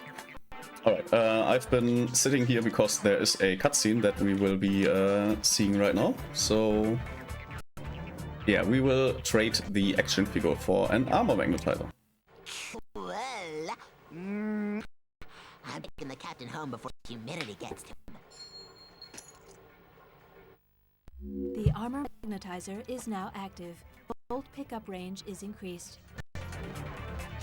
Yeah, so we have now like thrice the area of picking up bolts, which is great. I will hit you with the details like intro, concept and theme combination in a detailed way once you say on how is my basic plan. Yeah, well, my basic plan is basically I can show you my PNG, and if you need it, so when I would also customize the offer for you, don't worry. Yeah, basically, whoops, I will just do this thing. Basically, this is my PNG, my whole PNG, and if you like want to have the PNG for references, I can definitely give you the PNG for references. But basically, the details are the ears, my one eye that is basically a RGB eye, which I would love, but that's probably a thing for the rigger. But basically the eye is meant to change colors in RGB, like going through the colors. And the other eye is like meant to be a bear's eye. Like the lore states that the parts have been repurposed. Like the ears are from the original bear, and you have the one robot eye and one bear eye. You have the bear nose, and then you have the mouthpiece, which is a combination of the original mouth, but obviously on a more humanoid body. There is the little fingers where, if you look at it, there is like robot fingers, so it's obvious that this is a robot body. And then we have the bare feet, which, depending on what the detail grade is and what the prices are, may or may not be necessary for the model, which is basically depending on what the offer is and what I want to go for. Like the needs, I don't know if I need the feet in any ways. So, but that is a thing one might consider. You know, I will read the link you said to me to understand what you really want, and it will help me a lot to think of details for you. Yeah, that's yeah, the lore. I'm sure if you are a enjoyer of reading, then absolutely this will be the document that you can probably go off of the most. So yeah, that's for you then to decide how you want to handle the offer process. Other than that, I will be checking out your Twitter later. It's open on my fourth monitor by now. I have like so many monitors here. Don't worry, we'll love my idea and samples. I will let myself be convinced of that. Yes. Don't forget me though. Yeah, it like name-wise it can happen, but usually once I start talking with you again, like even if I forget your name for some reason, I have like face blindness, but with names. So I might forget the name, but I usually don't forget the vibe of a person. So once we start talking together, I would probably remember you.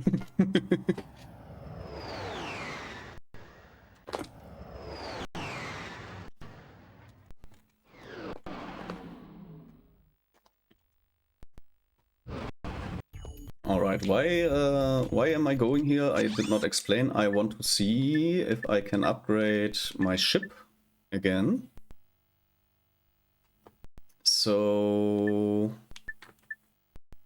there are not really... I would love to have another shield, but I can't get them.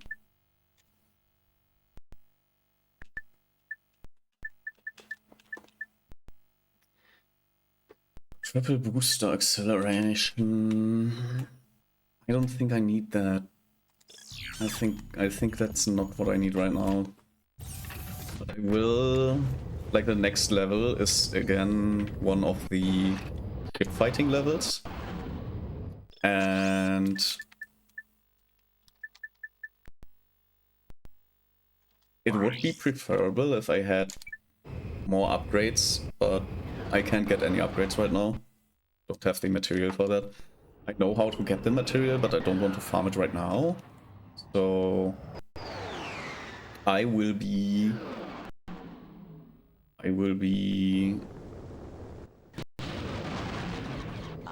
thugs for less ships at 1 o'clock. It's back time. Yeah. I kind of skipped the intro, but basically we have these bigger ships which we need to destroy, and it obviously would be a lot easier if we had enough firepower to just melt them. It would also be great if we had another shield that we can just that we could just use, because we are going to get heavy damaged by just things flying around, and also me just crashing into a wall. That's great. Angela was captured on board a ship. This fleet, defeat the fleet, figure out where she has been taken. That is what I wanted to read at the beginning, but I forgot to read. Yeah, but basically we would definitely profit from some shields. I did for some reason apparently get an extra shield as well. Don't know where that came from. But we would also profit from a lot of firepower.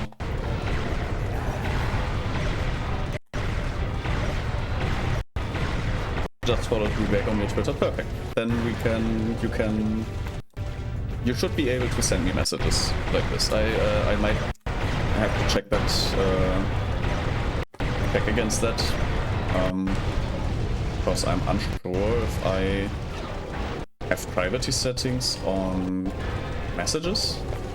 and also I would reach out to you on your email. Yeah, that would be perfect, because again, I do use my Twitter to communicate, and I do check like my posts, but not. Is the best email to reach you out? Yeah, for any purposes of business, basically, for any business purposes of me as SMB, it's the #1 point where to go. Like this email address is specifically for anything for my VTubing quote-unquote career, if you want to call it like that.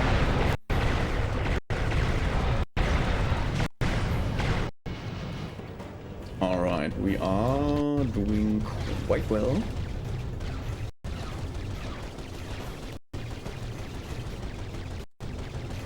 It's like for anyone watching that might be also a VTuber, I do know that a lot of people watch the VODs, so there might be someone there that I don't know that is maybe also a VTuber. You can also use the smb@procon.me for reaching out for collaborations or just hanging out or something. Like, I'm absolutely down for that as well.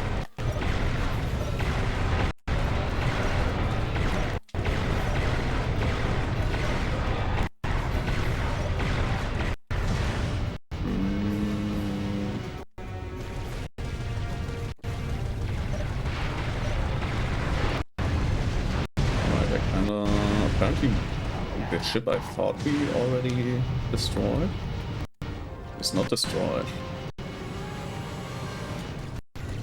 But that doesn't matter, we can just whack the other 2 ships. No rockets anymore. That's unfortunate. But we will just roll around this ship. Hopefully, I don't think it's destroyed, but I will try to work with this ship instead. Yeah, this one is now definitely destroyed. Okay, I will want to take a little bit more of a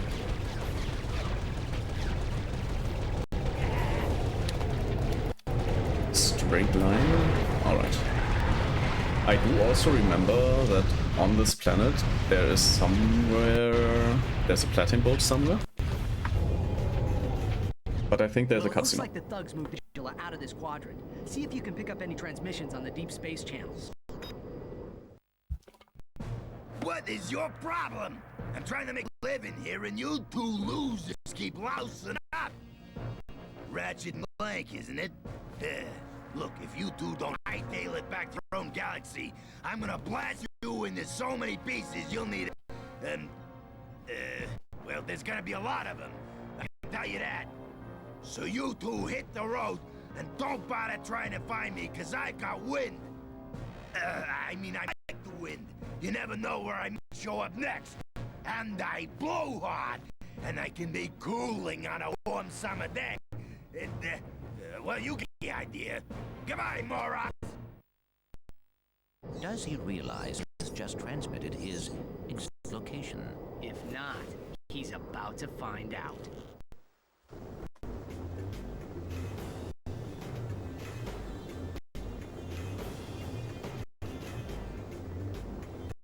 Alright, we have a new target. There's also the platinum bolt that I want to see if I can find it. Because I seem to remember that it was in one of these kind of open like areas. Like not areas, like these open kind of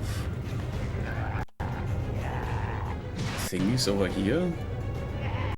Like what would they be called? I don't know. Whoops.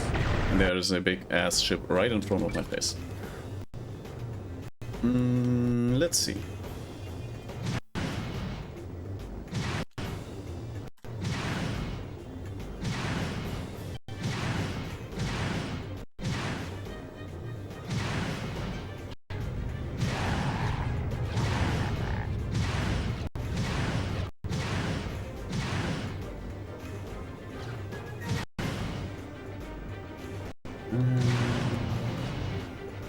Might skip this this platinum vault if I can find it within the next few,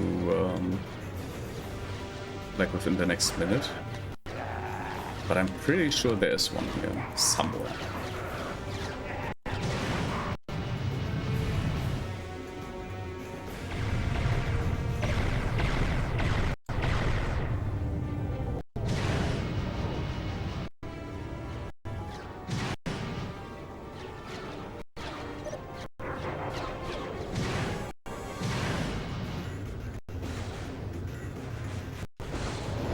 Oh, I can't go up too much.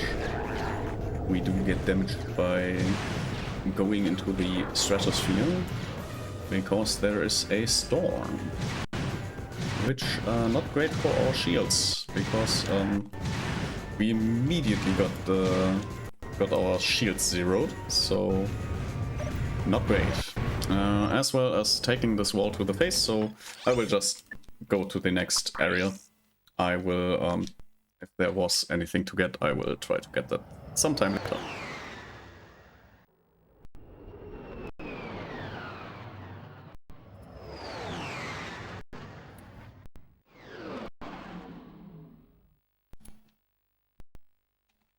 Alright, so here's one of the quote-unquote easiest and simultaneously not easiest nanotech, like the health containers, basically, because the health container is like immediately at the start of the level, but it's so annoyingly hard to get.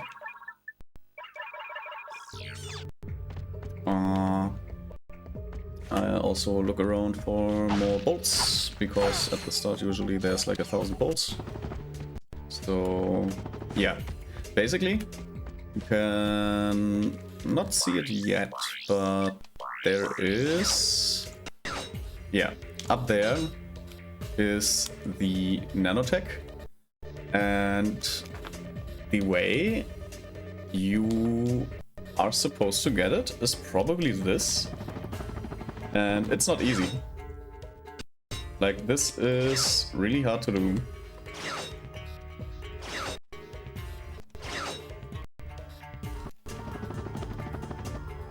Like, this is barely, I was barely able to get up here. It's not easy, like, at all.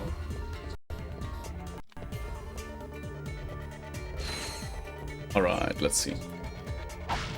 I do also remember that this is one of the harder stages when it comes to combat. And also do send me the sample of your PNG tuber and of all informations on my ex that you shared, so it would be easy for me, and I also dropped you a text. Perfect. Let me... Message request, yes. Oh, there are... Why are there so many?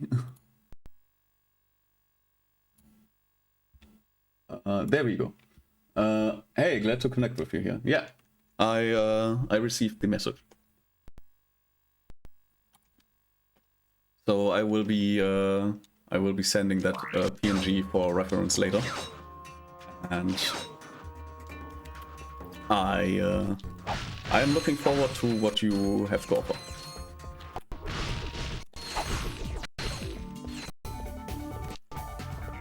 Right. Okay. Whoops. Yeah. So obviously we don't get the straight way from here. Like getting up there is not possible. So we have to take the outside way, which is a grind rail, where not a lot of stuff is happening on it. We see 2 helicopters waiting for us, which we will definitely need to kind of fight. So yeah, we need to prepare for that.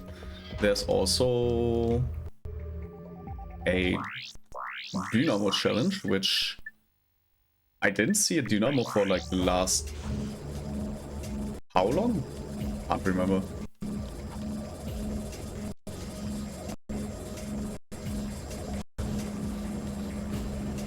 But yeah, they didn't completely forget about the gadget that they gave you at the start of the game. But it's not really one of those gadgets that get a lot of focus.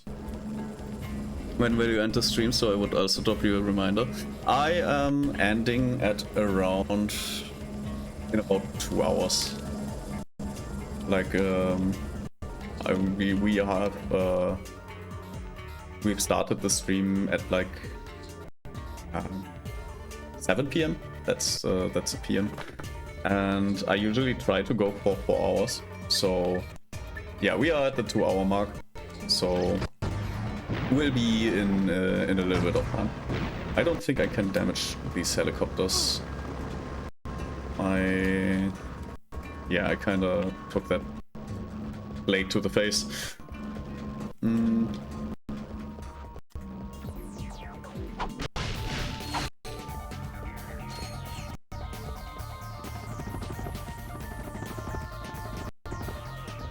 Alright, I don't think we've seen these kind of platforms before. This is, I think, the first time we see those. And these are jumping pads, which I have a set location where we end up. I don't think there's a lot of stuff we can do with those platforms. This is also a save point, and also I think, yeah, we can return to the ship with the teleporter here, which we don't need to do right now. But we can technically... Well, we definitely need some more ammo. I don't think we should be going for another weapon. Because we definitely want that shield, if possible. There is also a new armor. The reason why we bought the armor earlier, even though this armor is basically better and only costs like 150 more, is because we would have needed to buy the first armor anyways. So yeah, the armor upgrades whenever possible we should get, but in this case we can't get it for a long time because the price is so high. And yeah, we also need to get the shield, which definitely is a better like option as a damage reduction tool. Oh no, they spawn enemies.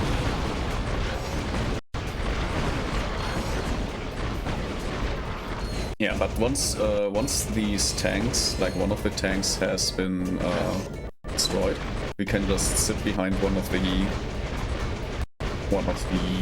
thingies, one of the tank remains, and just spam our little turret that then does the job for us. We can also go for the additional damage from the Seeker pistol, which is great because Seeker pistol damage is just very strong in general.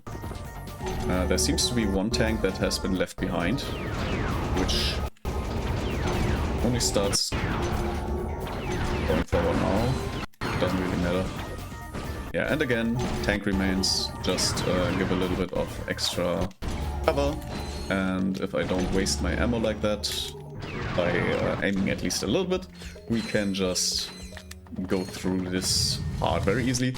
I do not recommend doing this because there is a laser that absolutely deals damage, which I kind of forgot that this is a thing in this city. Enemies don't seem to be affected by the laser, so keep that in mind.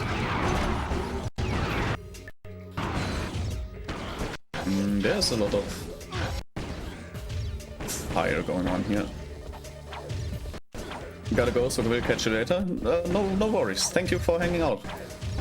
I appreciate it, and we'll figure the stuff with the for the model. We'll figure something out. Take care and good luck for the rest of the day. Thank you. You too.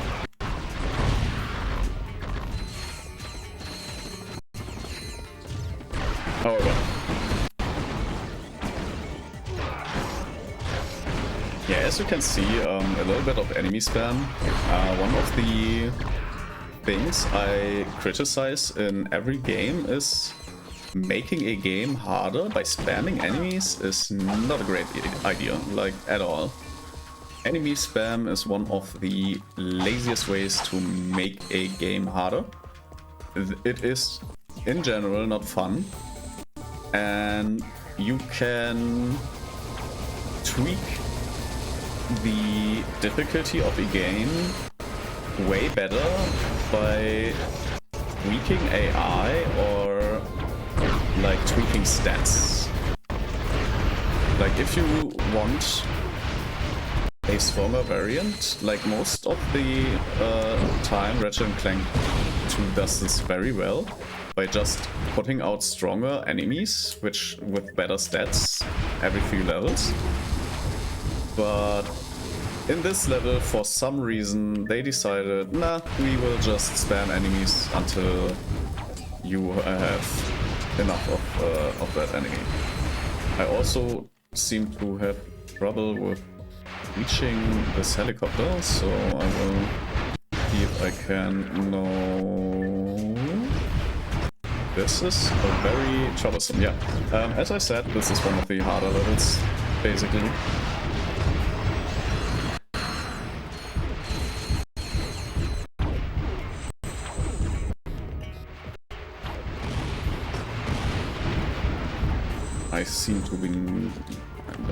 There seems to be no way to get this helicopter down. I hope that I will not be ambushed by this helicopter while in this restricted area. I am running out of ammo for the good guns. Especially when I just start shooting into the walls instead of into the enemies.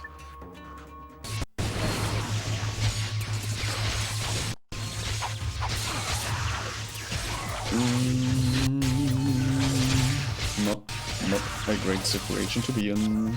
Alright, we somehow made it.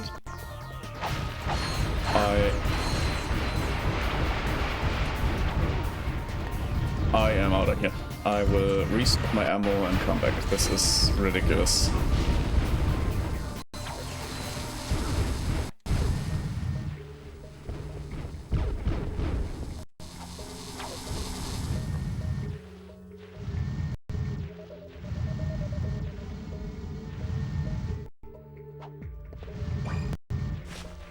Alright, we are back at this point.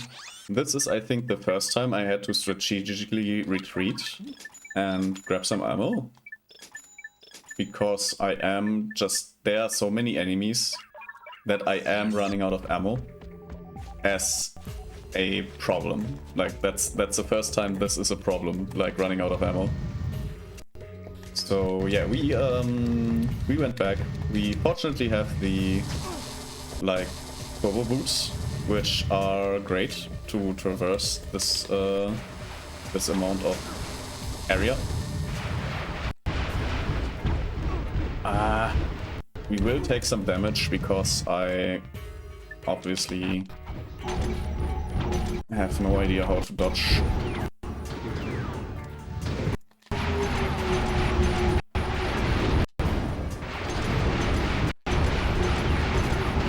Yeah, this is kind of ridiculous, as you can see. Like this general situation is kind of ridiculous.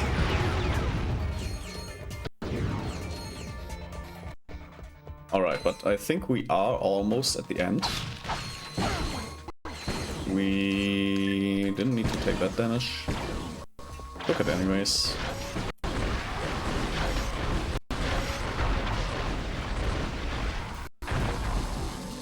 Can I kind of sneak around here? No. Yeah, I would prefer to not die right now. So I will be a lot more careful, if possible. But we should be around at the end. Like...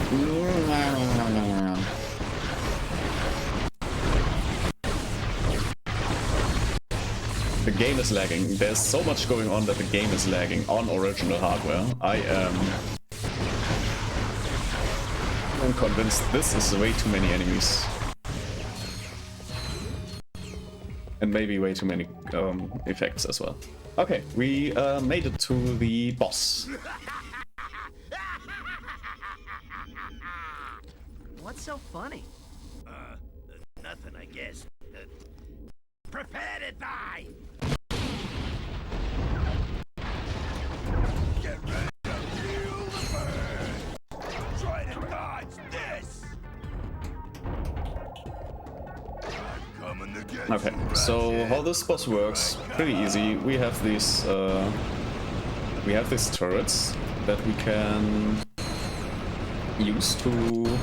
Oh god, it's these kind of controls. Let me quickly... Wait, I can't... Okay, I can change the turret aim. I like to remind Insomniac that this is a turret and not a reliable ship. If I press upwards, I kind of don't expect the turret to go upwards and instead go the... Like, this is not great. This is not great.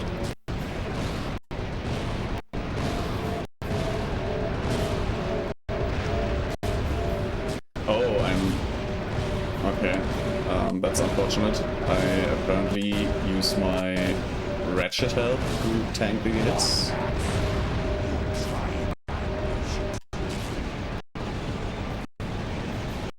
Oh no. Yeah.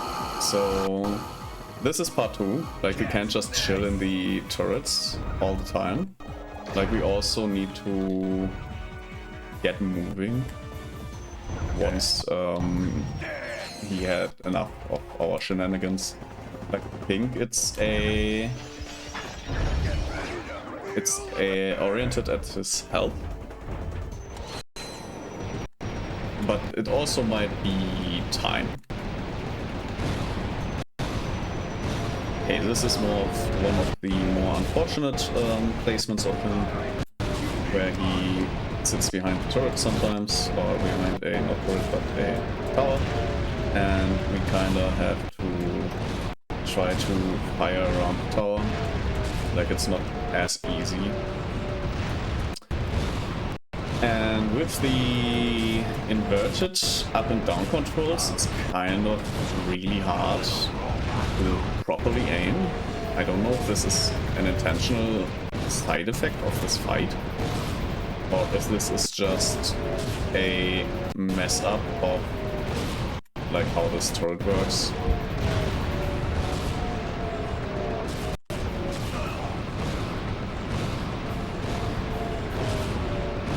He is also very tanky, so we will be here for a while.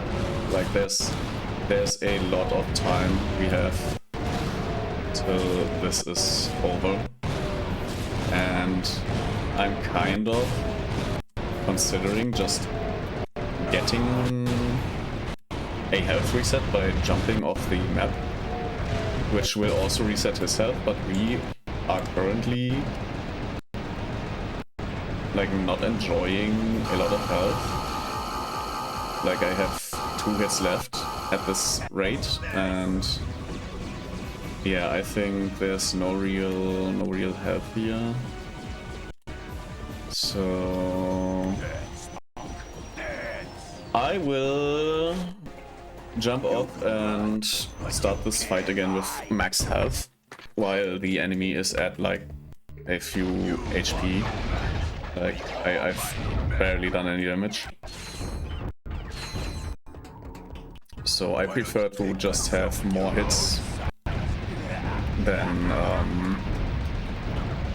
to sit here, get him down to a very low health level, and then just getting annoyed that I, for some reason, died or something. Like, I would much rather have it be over now, that I don't have a lot of self-health, and then not have a very annoying realization that I almost won and then he just wrecked me with something that I might have been able to foresee or not.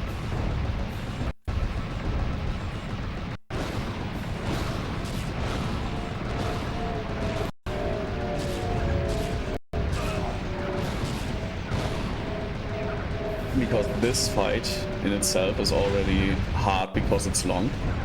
So I did not see the punch.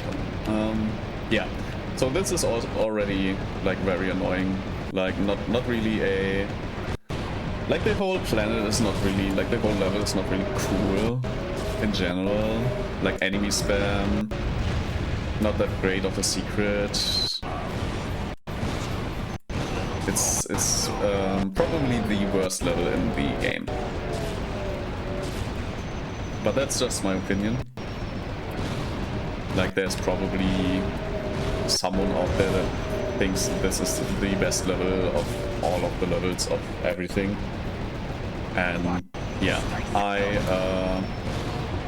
I'd say I disagree with a lot of positive feedback that this level receives if it comes to enemy balancing and this boss fight.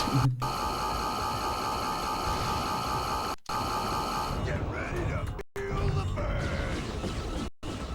Catch this. Well, we have 1/5 down. Let's get the other 4/5 at this with the same strategy. With just 5 minutes, just firing away at him.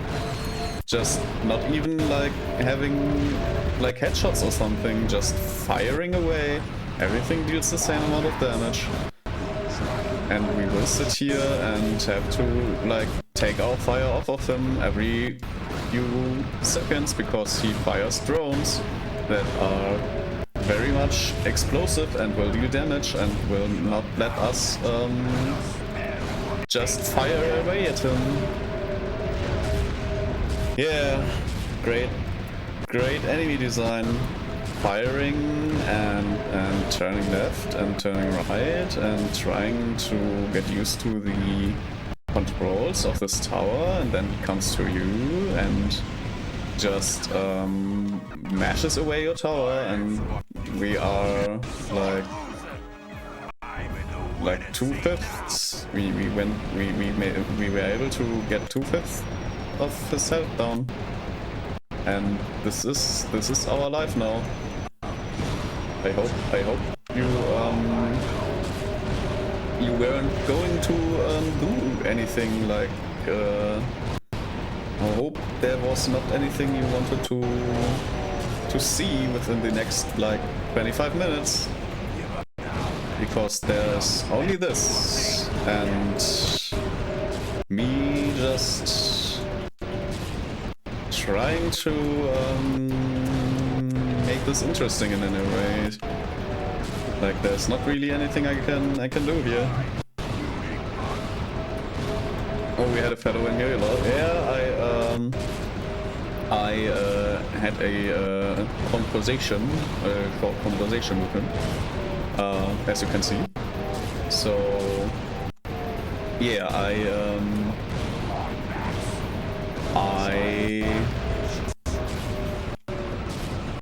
I'm currently fighting this guy, trying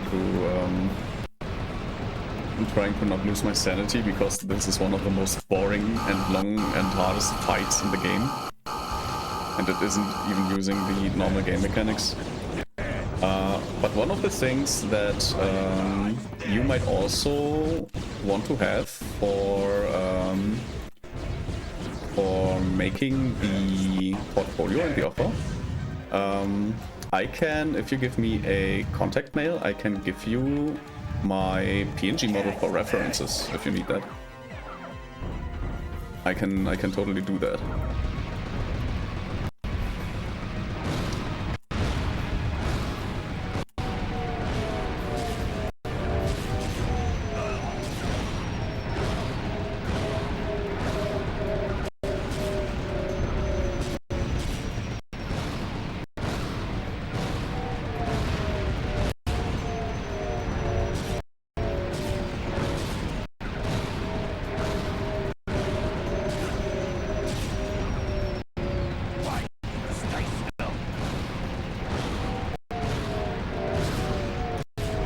Yeah, I have received your email. I will then, I assume you would like to have the references in the email then. I will absolutely send the references to your email then. Oh yeah, you can send me on the same email. That would work fine. Yeah, absolutely will do that. I should have left the turret. Okay, I am below Half-Life and he is Half-Life. I currently am not winning. You can run, but you can't hide.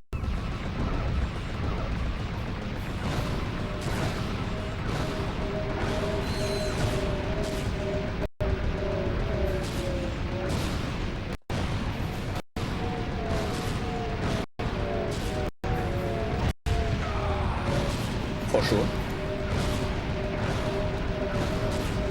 For sure, for sure I can send the references in the email, or for sure I am not winning.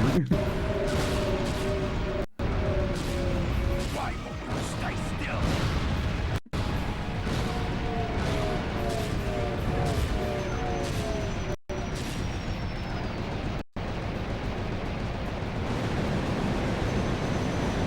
And I'm out again.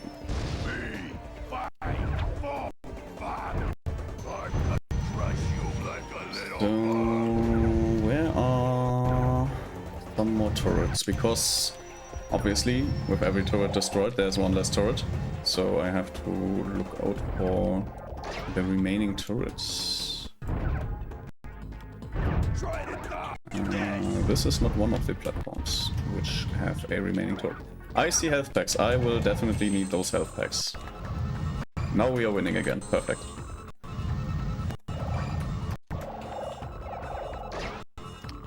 As long as I can find that last darn turret. Alright, perfect.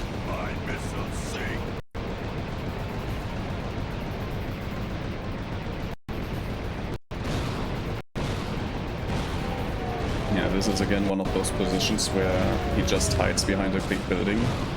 And we have like 3 more hours because there's partially just not really any way to like properly hit him. But at least it has the tiny advantage of if he's behind the buildings, then sometimes his drones just crash into the building. Who know ping, what the fuck, have the bell on. I have no idea, Charmy. I don't know why you don't get my notifications. I have no idea. I don't know. But hello, how are you doing? I heard you were having a very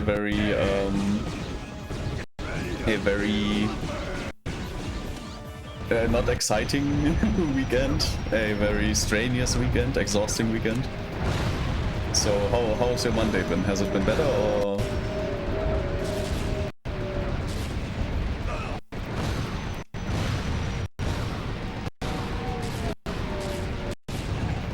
The weekend was hard. Yeah, I saw the occasional updates. I do know that weddings are already quite the event, and being like on the service side of a wedding, I don't think I want to experience that ever. Off work today, just needed to run a few errands. That sounds like a great recovering strategy. Alright, so we are losing the last turret I knew of, so there must be another turret somewhere. I don't know where. I also almost fell down the toilet. That's not good. Wait. Yeah, let's not die here if we can. Alright, perfect. I think this is the last turret. I think we have almost done. Finally got my new passport after like 2 months of waiting. Oh, so where are you going if you need a passport? A passport? Like that's something you usually don't need in the EU countries, so it must be like America or something, right? Or Japan? Or is there a completely different, like not as popular country? It's better to have one. Okay, sure, yeah. Also a valid approach, but I would not like do this to myself, like going through the process. If shit happens, oh okay, yeah, sure, technically, yeah. I guess it's a good idea to have that then. Didn't really think about that.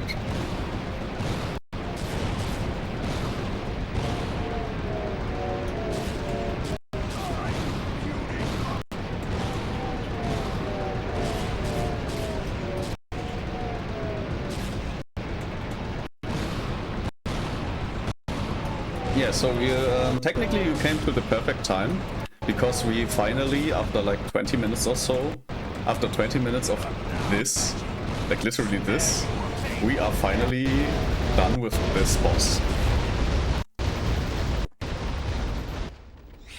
You okay, Clank? Great. Let's go. Hello? Aren't you forgetting someone? Oops. Oh, I meant after we free Angela. Thanks. Now, before you run off, take a look at this. I picked it out of Liv Boy's pocket. Log entry 4792. Returning from Megacorp's distribution center. I'm beginning to suspect that Megacorp has lied to me. The extra-large decorative paperweights being stored there might actually be an enormous supply of Protopets, which might explain why the whole facility is guarded by ravenous creatures. Their warehouse ship may hold as many as 10 million crates, and with 100 Protopets per crate, that could be as many as 3.5 zillion Protopets. A secret shipment that large can only mean one thing. Megacorp is up to no good. I will confront them as soon as possible and demand a bigger cut of the action. Are they insane? The galaxy is in far more danger than I had imagined. Do you suppose, Mr. We've Fidget... wasted enough time on Fizzwidget already. I swear that crazy old man is not the same person I used to work for. Whoa.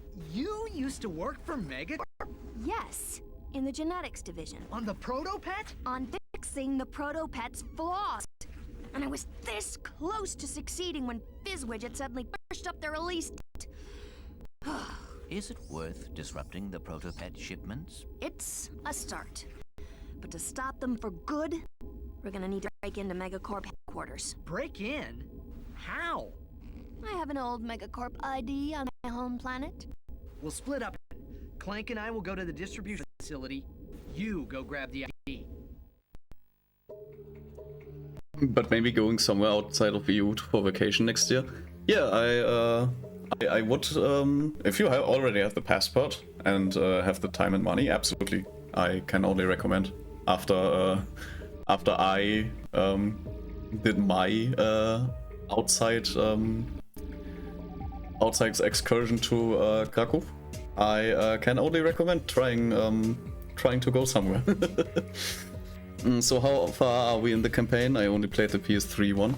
I think we are like have 1/4 left, I would say, with the addendum that all the levels obviously are getting a little longer now that we are at the end of the game,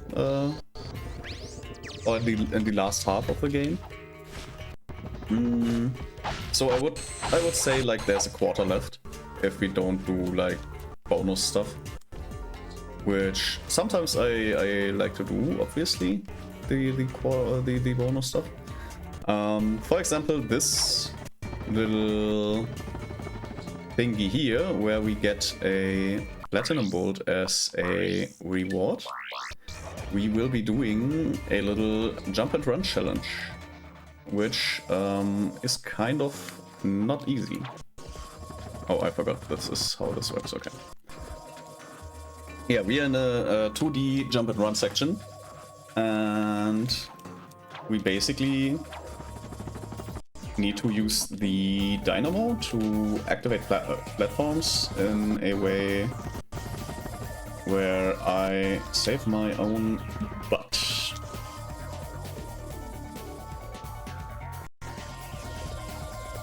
Yeah, not a lot of a challenge, but definitely challenging in general. I think we can just fly back from here, if I remember correctly. Not I will fall to my death. But yeah, about 3/4 done, I think. And if we are fast, then it's gonna take like one more stream.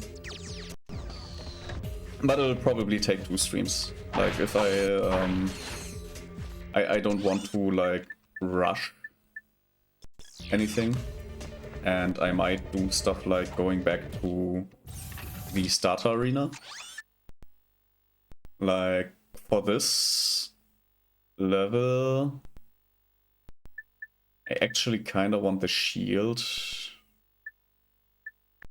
Like for this level, I would have greatly appreciated to have the shield.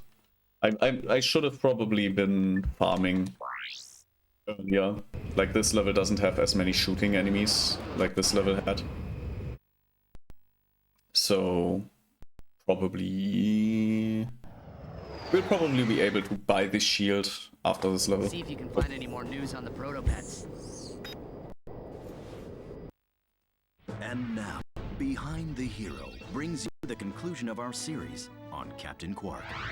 As of this airing, the fugitive superhero has been missing for almost 6 weeks. Did he die heroically? Was he the victim of an overzealous fan?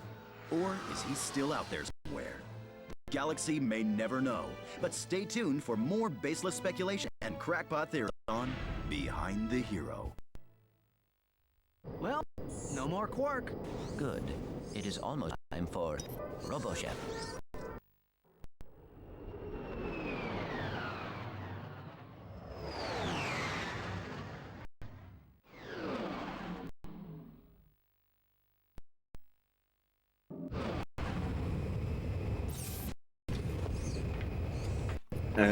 Right.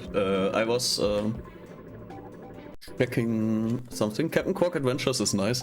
I think I have that, but if I remember correctly, it's not a mainline game, so I will not do it for the mainline series. But or was it like was Captain Quark Adventures the mini game in the third part? I can't remember the name.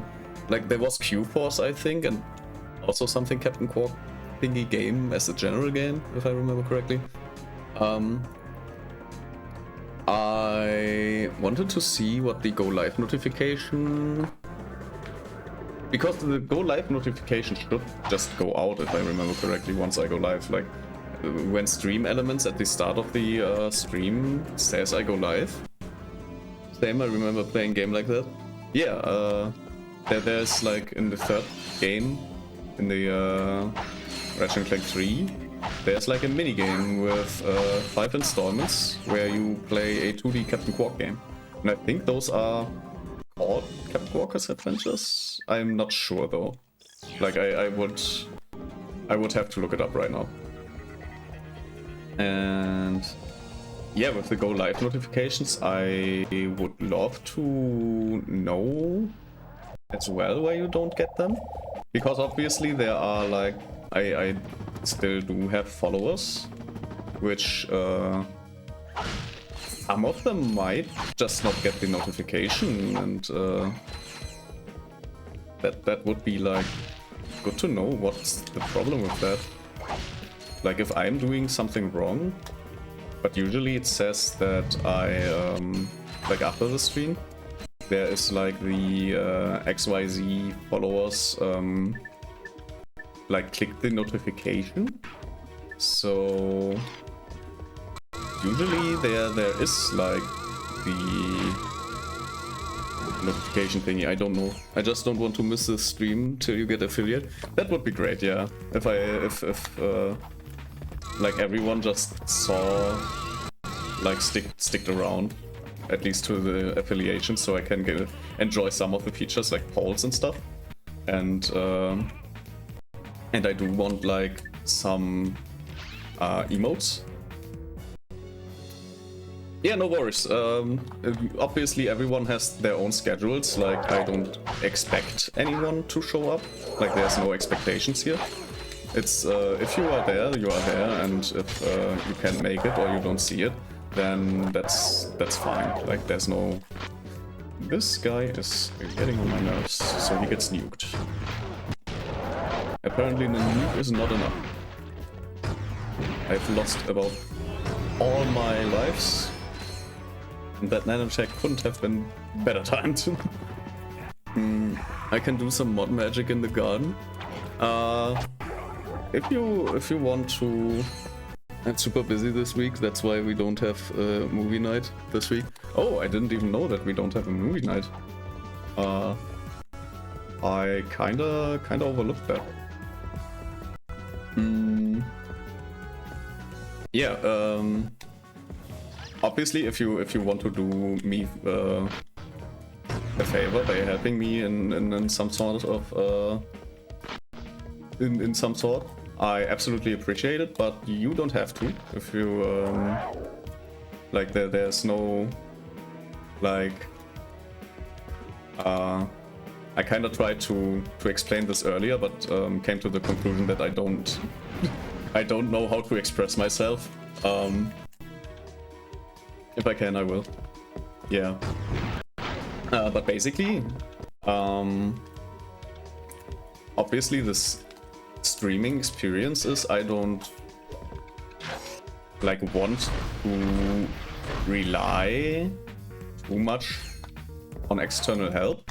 But if you're offering, I will absolutely always appreciate external help. Like but I also want to kind of like do this, have the feeling of I have put in work that has been like seeing the work pay off in the end, basically. Like that sort of I will log on all my alts. Don't get accidentally banned by Twitch. I think if Twitch like moderation reads something like that, they do investigate stuff. So be careful with that. But yeah, no, there are no like I don't have like I don't stream for like, what would you say, for fame. I don't, if this works out, it's great. If this does not work out, like I still have like, I know what I want to do, what I want to try out. And if for some reason, like I still have like, can I'll try something.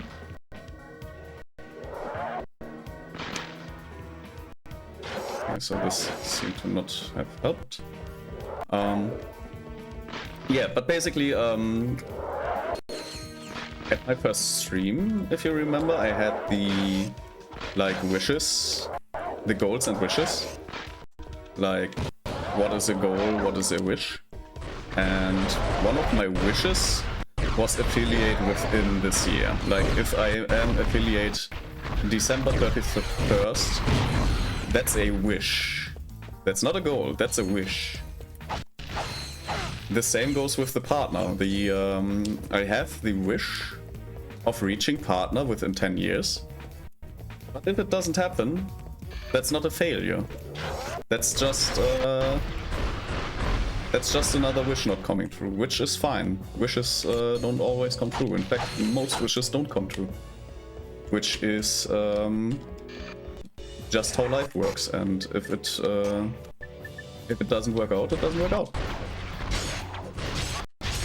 So yeah, it's absolutely fine. Everyone has their own life. I don't want to like push anyone to be here if they would need to go out of their way to do that.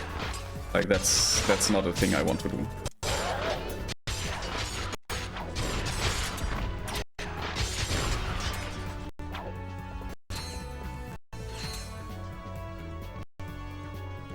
But you should wish for something, even if only 1 on 100 come through. Yeah, absolutely. Wishing is free and gives hope. So absolutely, you can always wish for stuff. You just have to be prepared that sometimes, or most of the time, wishes just don't come true. And it's better to be prepared when the wishes don't come true than to think that those wishes are in some way like something that needs to happen. Like, yeah, you should wish. You should shoot for the stars. No, wait.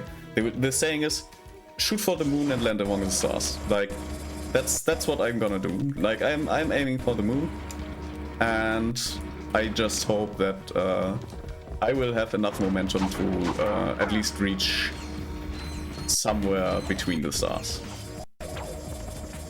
And if it doesn't happen, then that's fine. That's how life works. Sometimes you lose, even if you get it all.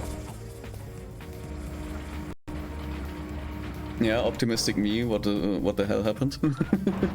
Yeah. It's I mean, it's still in the realism. Like, just yeah, you should absolutely, like, wishes and hope are the things that keep people going. And even if even if the outcome is, if someone would guarantee you that the outcome is 100% bad, you should still hope for the outcome to be good. Because first of all, a 100% guarantee of something does not exist.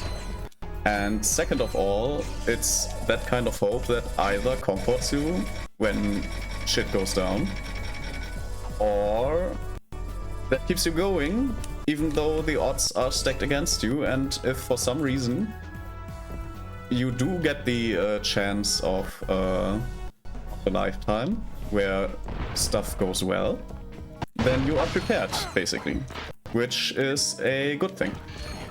So yeah, just don't give up hope. Like, hope is a very important thing to have to navigate life, in my opinion. Stars are further than the moon. Yeah, technically true.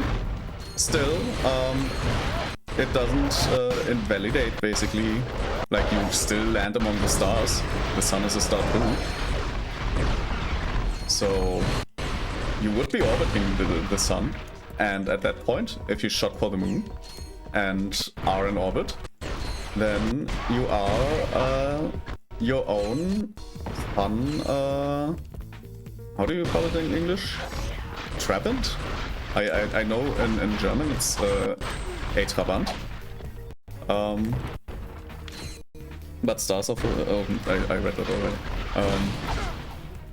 Yeah, it's just do your best, basically. Like, be prepared for failure and do your best anyways.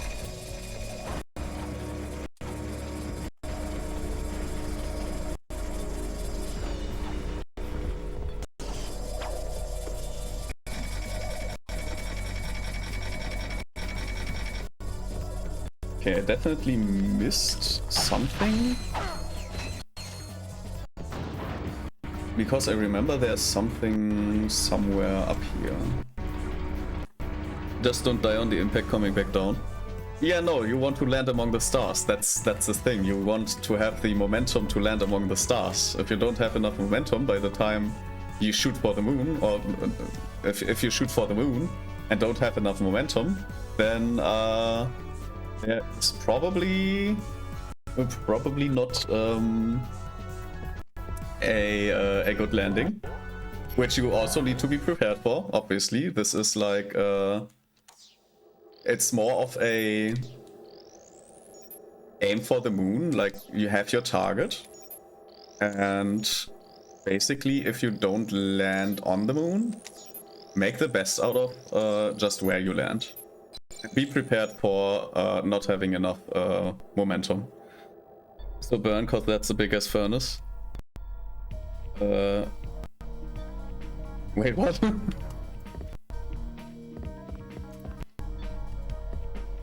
Do you wait? Where? What are we talking about now? I've kind of I think I kind of missed something.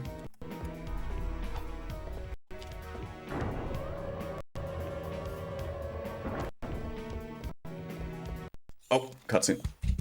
Incoming! Get down! What the? Hello, Ratchet and Clank. you lucky devils. Angela Cross. Has just sent you a galactic greeting. Guys, if you get this message, please meet me on my home world. Just so you know, I found my old ID badge. I'm pretty sure we can still use it to infiltrate Megacorp HQ, but you're gonna have to hurry. Before the Protopets completely overrun us! Oh, and sorry for the balloonogram. It was the only thing I could get off this We hope you enjoyed your galactic greeting. That Angela is quite resourceful. Yeah, she thinks of everything, doesn't she? She also appears to be in great danger. Yeah, we got new coordinates. We also have a different path we still need to go through. And this path isn't over yet. Like, we did get a new coordinates, but we also just can't... Well, I think we can just go to the next, to the ship, back to the ship, but...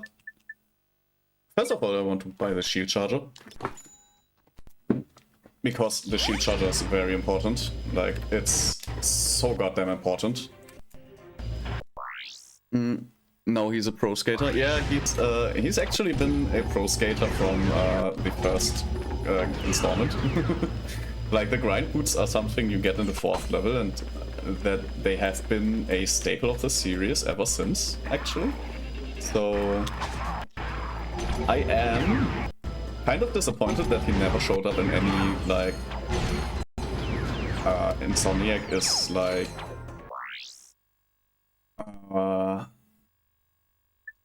like Insomniac basically was kind of Sony's subdivision, I think.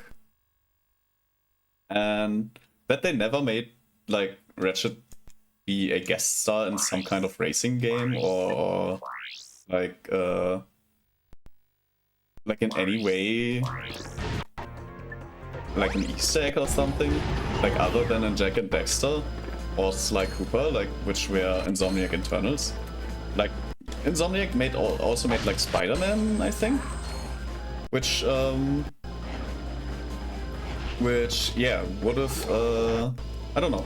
I'm kind of sad that they never really made guest appearances. He kind of faded away, sadly. Yeah, I mean, Ratchet and Clank is still relevant. Like, they did make a game recently, or fairly recently.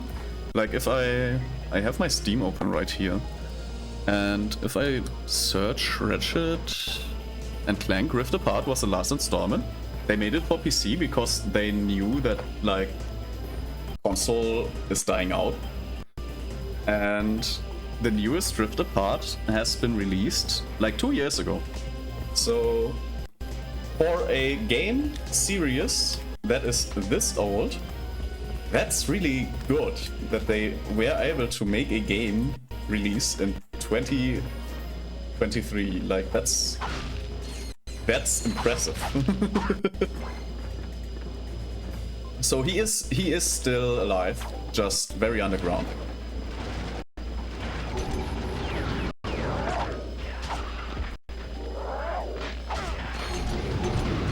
Yeah, also one of the advantages of this shield is like we don't have the knockback these enemies would usually give us.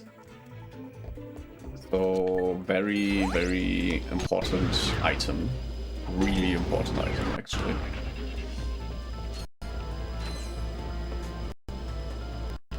Basement dweller now, basically. Yeah, he's hiding in the basement, waiting for his grand debut. One of us, one of us, one of us.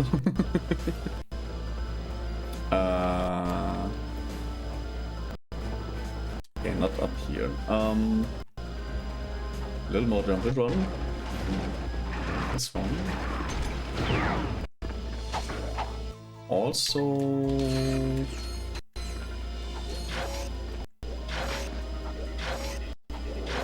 Alright, so I will need to do this infiltrator riddle, and then I will immediately get, I think the game just erased all my turrets that I put up as a defense for once the goddamn gate gets down, so I do not... yeah. Last time I was also ranting about this quote-unquote riddle, because it's not a riddle, it's just like memorize this path, you will not be able to do this in the first go. That's yeah. And yeah, all my turrets are gone. All 4 turrets that I put up are immediately gone once I activated the infiltrator. Unfortunate, but yeah, happens. So we will just keep going. Stay away, sir. I don't want you in my face. Yeah, so basically Ratchet Clank still living. I am curious if they have the same plan for Jak and Daxter to make another game. But they do know that the like era of like game consoles is coming to an end, because the last game was the first game that they actually released on PC first, I think. I am getting an ass whooping. So yeah, they kind of adapted their strategy of release, and I am not sure if they are still like a subdivision of Sony, or if they are completely independent of Sony now. But yeah, it's nice that they kind of revived my boy in 2023, even though obviously the consumers of Ratchet Clank games are the people that are currently having jobs usually and not really the time to play them. So I assume the play rates on Steam are quite low at this point. But it's just nice to basically know that Ratchet Clank are still alive. Like the franchise is not completely dead.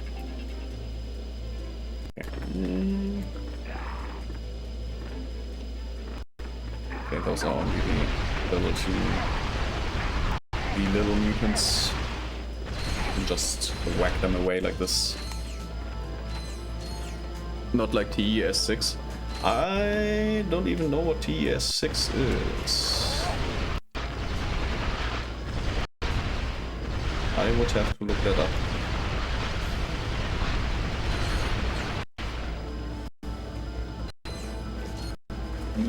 TESTS. Oh, the Elder Scrolls. I see. Yeah, the Elder Scrolls. The Elder Scrolls 6. Was it on Oblivion? Was that Elder Scrolls 6 or was that 4? Because I think Skyrim was 5, if I remember correctly. But Oblivion? No, Oblivion had a remake. Like, which one was 6 then?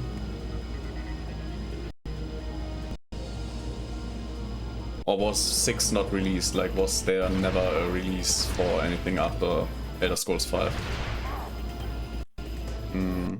I will grab this item real quick. There is no 6, okay. So it's like GTA 6 for the longest time. Until they actually released GTA 6. Yeah, I assume that Elder Scrolls will do the Skyrim treatment with Oblivion and just release it on every system that exists before they will work on either they will then go actually announcing Elder Scrolls 6. They gave us a trailer in 2018 for Elder Scrolls 6. I have not been updating on that. I was never really the Skyrim fan. So yeah, I kind of didn't really keep updated with that. Also we got the Hypnomatic, one part of it, which we will be needing later. But for now, we have done this and we have another route. Best one is 3. If I remember correctly, 3 is Morrowind. And this was what I was going for. Once they have done with Oblivion what they did with Skyrim, they will do it probably with Morrowind. I would assume that they will do that. Like before they actually release Elder Scrolls 6, they will just make a remake of every Elder Scrolls before that on every console available, on every system available, and yeah, that's my opinion on was Todd Howard, was it, who did all the who does it? Like I assume we will be having like Elder Scrolls 1 on every system before we had Elder Scrolls 6.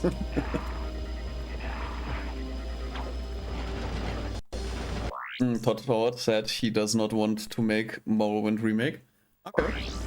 I mean, if he said that, yeah, I would assume he means it. But he smells money, I assume. He will go back on that statement. So depending on that, might be a change of heart. All right, I remember this now. We will be levitating a lot more here.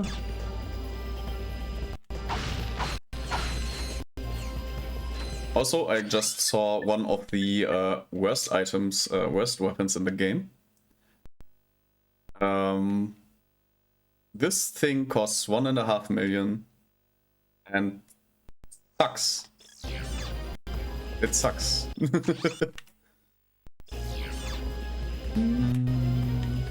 Okay, where? Like I can take a look back at here. Basically Morrowind ported to Skyrim engine. I see.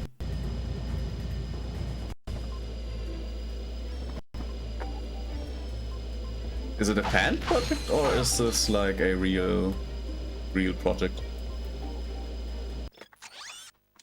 Oh, what?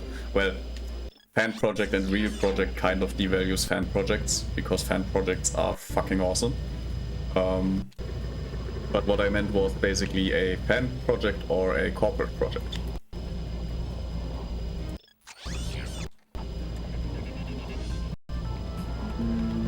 I remember there is some platform which has a platinum bolt on it. Just seem to not remember which platform was which.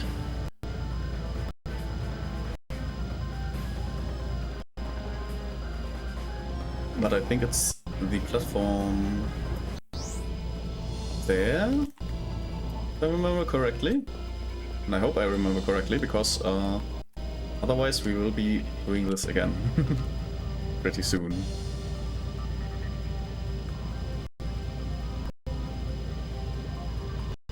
Oh no, No, I messed up.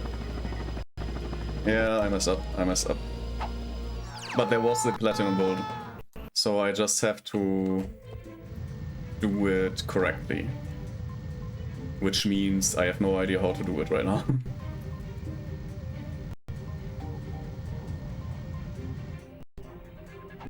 Hoppala.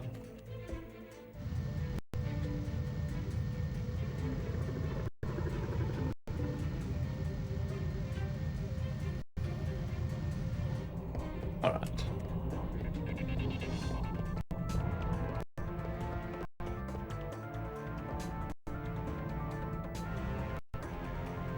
Okay, let's try that again. And I hope the strategy of just tapping late forward works. Oh boy, that was very close, but we made it.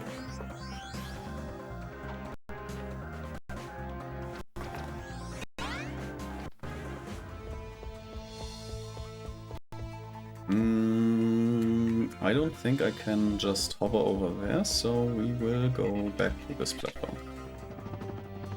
Which might take a little while because the helipad upgrade does let us descend slowly, but it's also not very fast.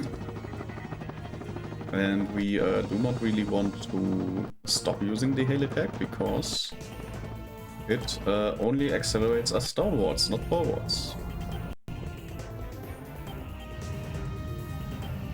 Okay, so now we go over here. Now this is basically just quote-unquote boring, just flying from A to B. Like there's no real challenge here, to be honest. There are some enemies, but with our newly found shield, all the enemies' damage is very easily tankable.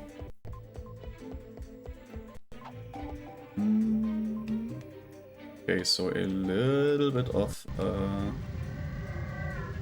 less... What the hell is going on over there? That did not seem like it was supposed to do that. We will ignore those enemies for now, because there's really no reason to fight with them.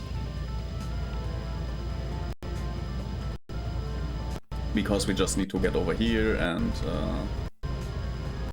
do the end of the levitation. Whoops! Almost fell to our death. I think we need to get up from the other side.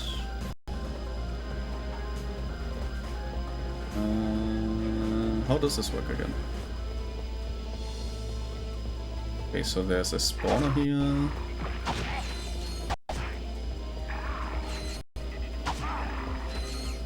How does this work again? I forgot. Apparently the gates just open, okay.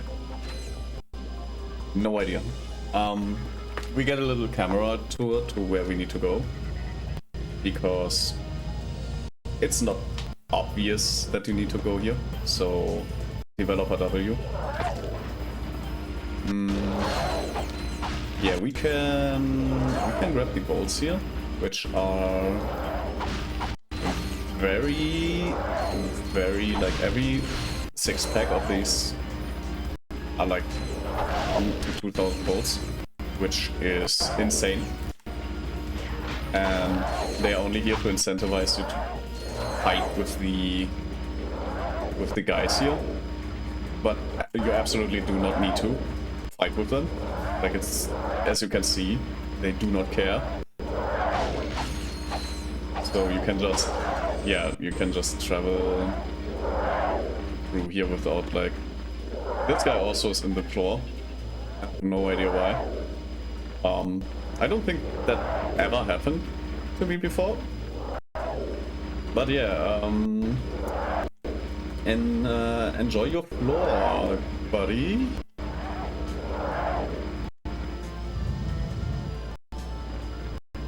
So yeah, if you ever wondered, I am a professional game breaker. Technically I break every software I use at some point. Like, there is rarely any software that I don't accidentally in some way break. Like, this was one of the more tame things just throughout. But yeah, I tend to, like, within about 5 minutes or something of using a software or a game, like playing a game, usually in a few minutes after starting the game, it breaks for some reason. I don't know why. And I've done this in real life with real machines too, like me trying to make script mods for Oblivion. Well, the enemy in the ground, or like for example, in Amsterdam there was this vending machine which I tried to use. Like my 3 friends were with me. They used the vending machine before me, no problem. Oblivion.exe stopped working. My 3 friends that were with me tried to, or successfully used the machine before me, and I tried to use the machine afterwards, and it fucking went into a debug mode. Like, I just inserted my choice, basically. I just put in my choice that I wanted to have the item of the vending machine. It just went into a mode, like a self-diagnostic mode. I was baffled, really. And the next day, I went back to that vending machine, chose what I wanted to have, and then the vending machine gave me 2 items of that thing. So yeah, I break stuff constantly. There's no, like, explanation. Go ahead. You'd be doing me a favor. So. Oh, sorry. It's just I thought you were one of them. Dear, dear, what I'd give for even an ounce of their feral ignorance. A burden often accompanies self-awareness, sir. Living with the abject savagery of one's own kith and kin is quite more than one can bear sometimes. No, the torment of it all. I understand. I, too, am of a series designed to destroy. In that case, I have something that may interest you. But may I most humbly request a meager few boastful food? Yeah, thief? That's not thieving. That's not thieving. I paid for a product, and the machine decided that I get another product of the same type for free. So, yeah, it's like a store clerk giving you an extra item if they like you. In that case, the machine apparently very much liked me. Yeah, so we can buy a transmission for 40,000 bolts, which is quite the rip-off, but the guy needs food, so slightly understandable. Lovely long time since I've eaten.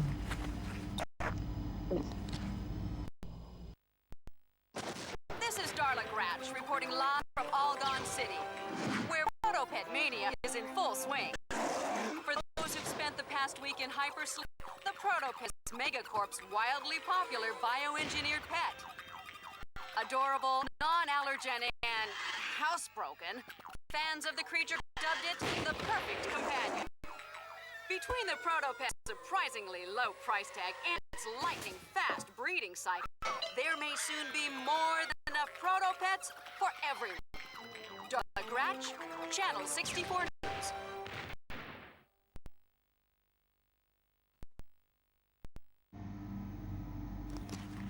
The entire population of that planet will be devoured.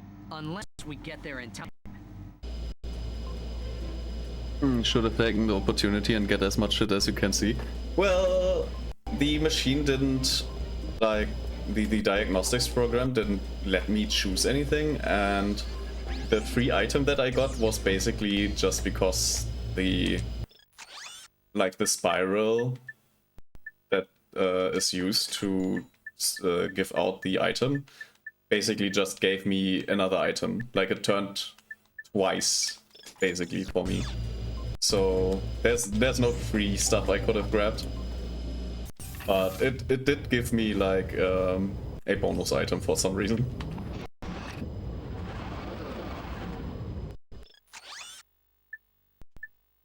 Alright, we have 2 planets that we can go to. And I think this one is the more sensible one. Because for this one I need another item anyways, which I think I can get here. Although I don't know. I will go to this planet first. We'll just go to this planet first. And then we see.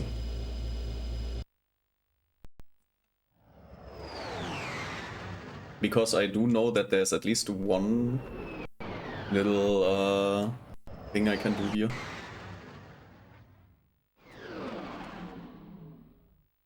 Technically, I think we can kinda speedrun.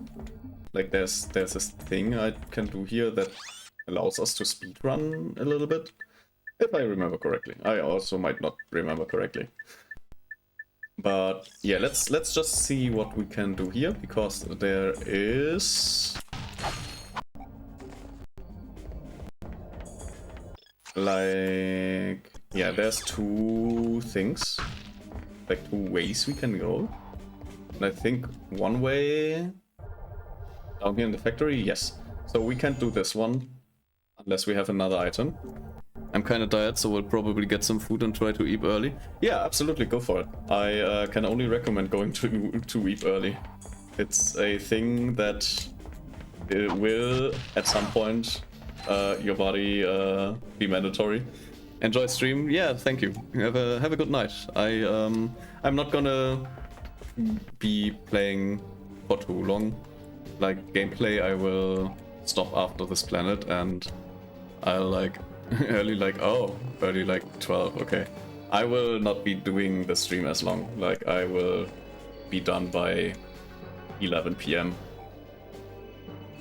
But yeah, if you go grab your food, if you manage to come back for like a raid, I am going to end stream at around 11 p.m. So maybe you remember and come back, or if not, then I wish you a good night. I also should stop getting whacked by these snowmen.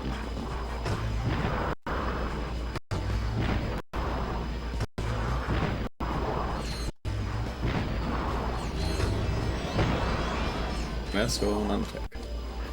Good night. These Yetis are aggressive, okay. Alright, this guy. Oh, man!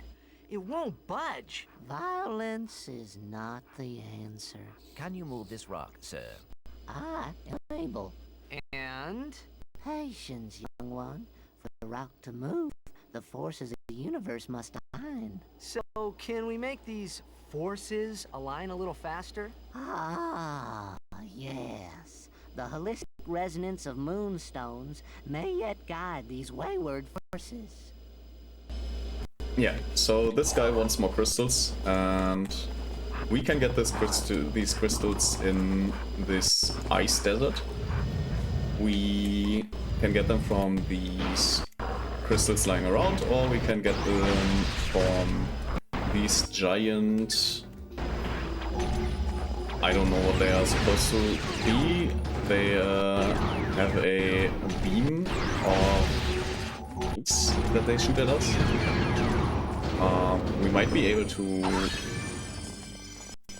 see what they are in the monster lexicon, Monsterpedia. Let's see. There are already a lot of enemies we found so far, so yeah, there is this one, Arctic Leviathan, so they are meant to be a Leviathan. So yeah, these guys are kind of our source of these crystals, and we need like 10, I think. But there are also the Yetis, which are extremely, like, dangerous. So we will try to not die here. And grab as many of the crystals as we can.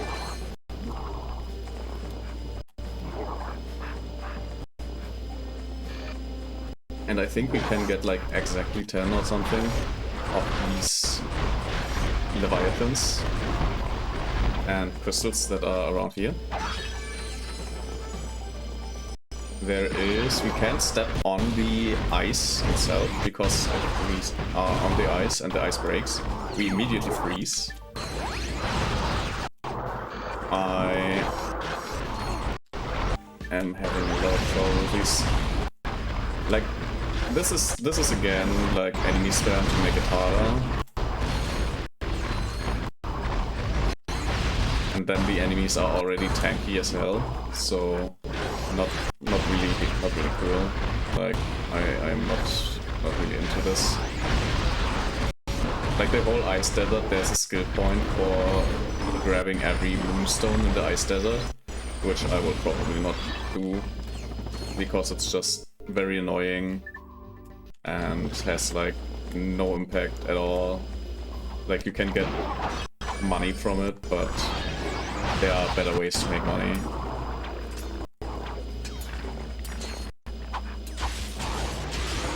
Did the Leviathan just eat a Yeti? I think I saw that happening right now.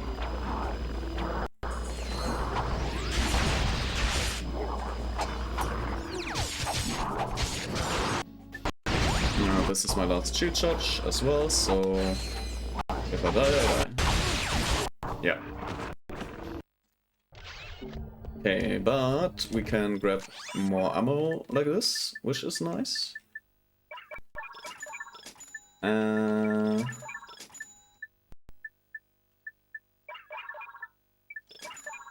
So grab the ammo, start the shield, rebuy the shield ammo. So we have one additional shield, and let's see if this guy has changed his mind already. You need 9 moonstones. Okay, so there's one more moonstone that I need to grab, which probably... yeah, nice. Okay, so we will just grab this one, and then... okay, thank you for destroying that monkey. That's very nice. So we will go over here, wait for the moonstone to come to us, and then... great! Your arrival with the Moonstone is most fortuitous, for it is in this very moment that I am able to move the rock. Gee, what a coincidence. Thank you, sir. It was most helpful. Your gratitude is comforting, child. I have also found a piece of something called a hypnomatic. You may have it in exchange for more moonstones. Wait, I thought you had no need for material possessions. Please, do not lay your burdens upon me now. I am weary from lifting the rock, and I must rest. Yeah, so for the Hypnomatic we need a few more stones, which we will grab later. For now, we will go down this shaft and have a little glider section, which is actually quite fun, but also very, like, not easy. Like, easy is a different thing, I think. But it's also not that hard. Like, it's fine. It's like we get a little path down here. Like, there's this rail we can just follow for a little more orientation. So yeah, we then go through here, and we are already there. Perfect. Not really too hard. Just if you're not used to the glider and come back to the glider section, it's kind of a little harder. Like, if you, it's not a thing that occurs often in this game, the glider section. So having the glider section can be kind of unexpected, and that is kind of a little harder to manage them. Alright, more of this shenanigans. I, for some reason, got this on the first try. So, yeah. Just real goddamn dumb luck. Yeah, lots of enemies. Those are robots that just come out of these shafts. They are meant to be mining robots, I think. Yeah, let's lag out the game again a little bit. Like this, these are, I don't know, like they are spawning one after the other, so it's more of a like ammo check, if anything. So yeah, level design wise, it's like put down your turrets or something. Like this is almost mandatory. Get into cover. Like let them turrets do their thing. Throw another turret one or three. Like get back into the cover. Just wait it out. Not really any.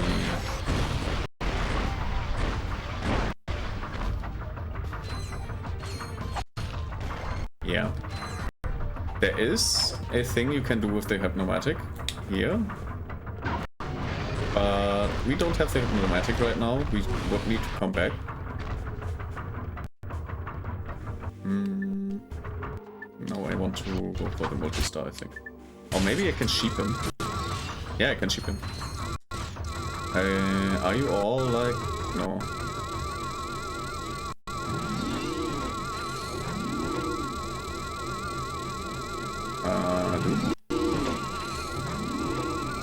They get kind of sheep blocked. That's awesome. That's awesome. They get sheep blocked. Whoop. Yeah, okay, let's exploit this. Like, if I can exploit this, let's exploit this.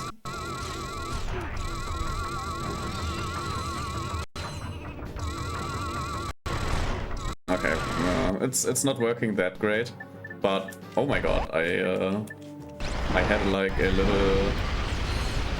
Can we do this? Like, can we really just exploit this in this way? Kind of feeling, which would have been great. Unfortunately, they kind of got their shit together. So yeah, not the exploit I was looking for, but fun nonetheless. We also got a ton of bolts for some reason. And we can go back to the surface, where we can technically grab some armor upgrade, but we will not be able to buy this, like, probably at all, like 1 million bolts. It's great, but we will also need to buy the electro steel armor before that. Can't just buy this one. But yeah, that's the best armor in the game. It will just straight up get us. Yeah, great puzzle, man. Great puzzle.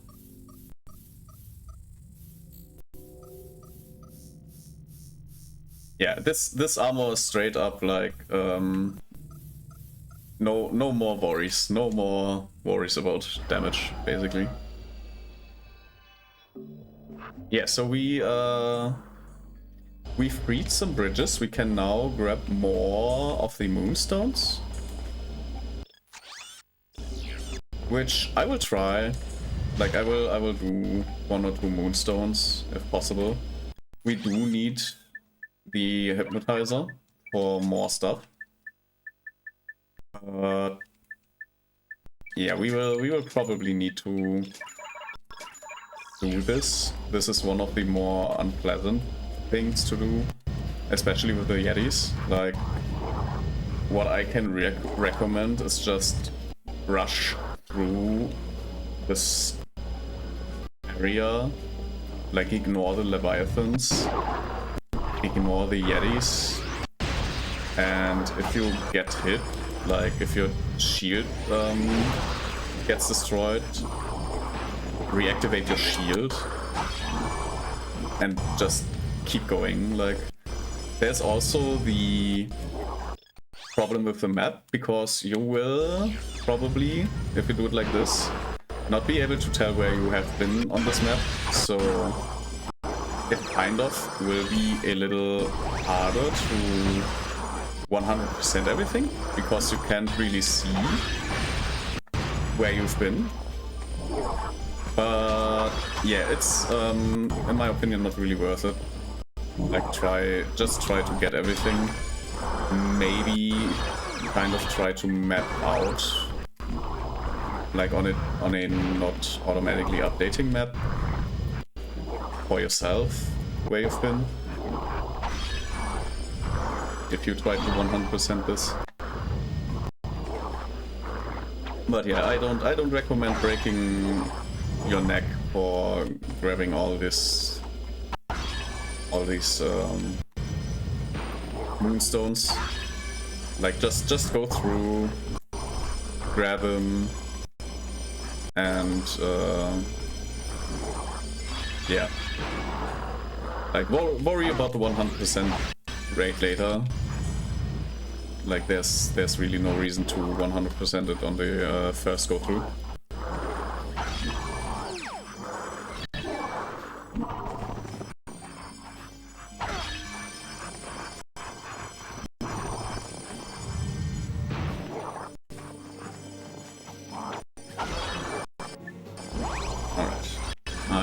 Want to collect these before I die.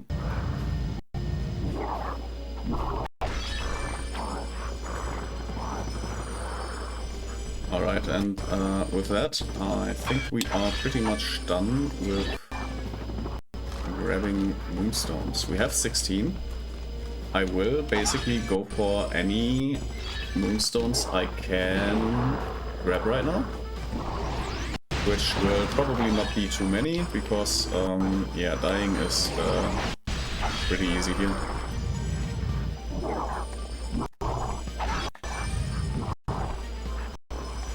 The moonstones do just get to you after traveling for a long time.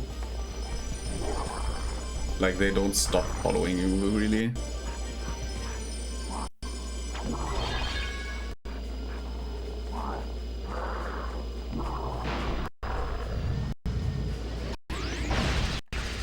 I'll try to grab this one first. And I think there isn't even really any reason to, like, do this for the bowls. I don't think there are many bowls that you get from collecting these for the guru. So it isn't even like a real option for anything. I am a dumbass. I straight up went into the cold water. Anyways, let's go to the guru and grab our hypnotizer. Oh? We've got more moonstones. No, you have not. Existence is a lie. Sensations are illusions. Possessions are merely visions. Alright, I've got an illusion of moonstones. I'll trade it for a vision of that hypnomagnetic part. You have learned much, young one. Now bring me more moonstones, and riches shall be your reward. Yeah. 8 moonstones, 24,000 bolts, like 3,000 per bowl per moonstone. Not great, like we barely get anything for it. But yeah, it's something one can do. We also, yeah, we need the hypnotizer to get further. I will quickly assess our situation of things we can do quickly. But I don't think there's anything like we can sensibly do. Maybe I will do just one like quick visit to the arena.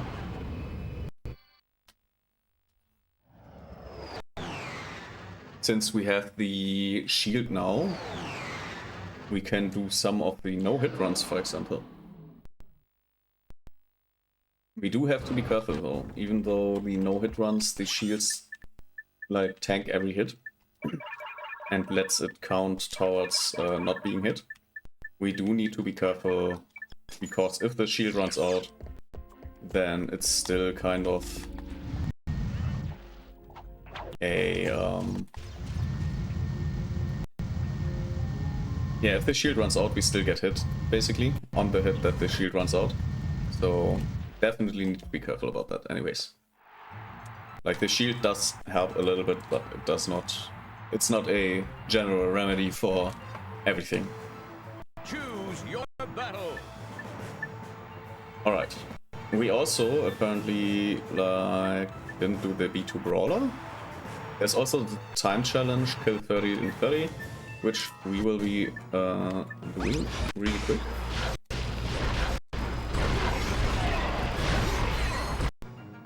Yeah, as you can see, very easy. Time does not keep going if we pause via the quick switch menu. And yeah, just having a bunch of automatically seeking targets is very helpful for these kind of challenges. So yeah.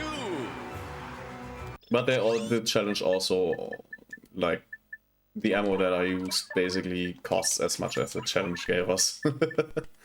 So yeah, let's go for the B2 brawler.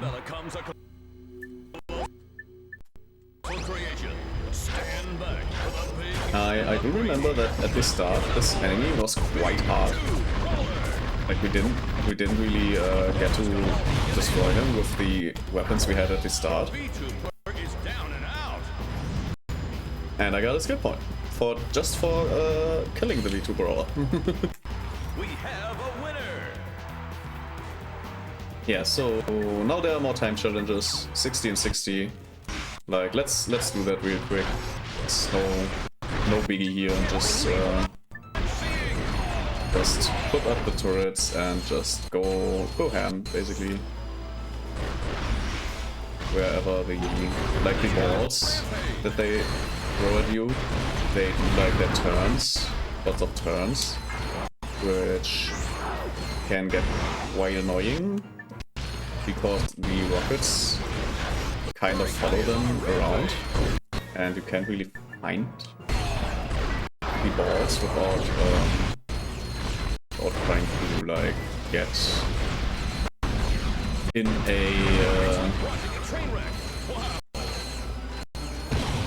a position where it's like, I don't know, like mega challenge. Can't remember what this one was.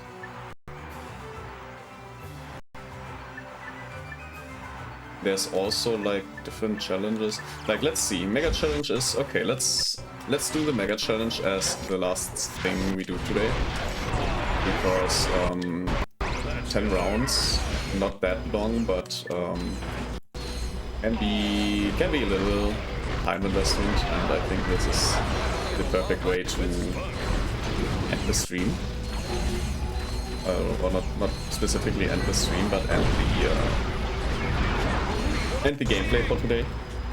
Just yap a little bit. So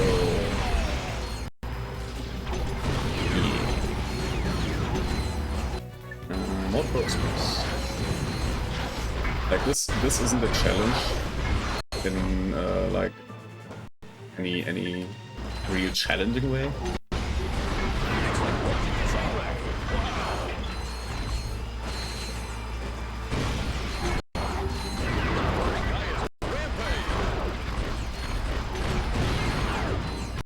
Yeah, let's remove those. And more hoops.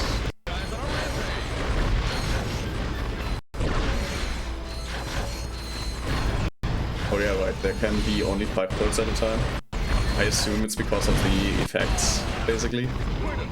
They decided, okay, 5 is enough. After that, everything kinda gets out of hand. Oh right, we have to kill the chainsaw. Oh, chainblade. Chainblade. In Germany, he's called the chainsaw, which is kind of yeah, not. I never understood back then. So because those are not saws, basically. So why would they call him the chainsaw? Didn't really make sense in my opinion. Okay, this is a cool battle, which I want to show. It's like both bosses are now stacked against you, which I find extremely nice to have. Yeah, so one taps out and the other one taps in. So you have to defeat both bosses in one go, but that's also not a problem really.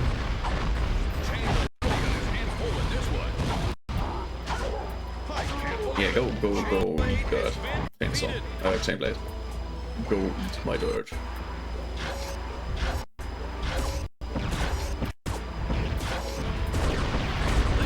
And you eat my rockets, all of them.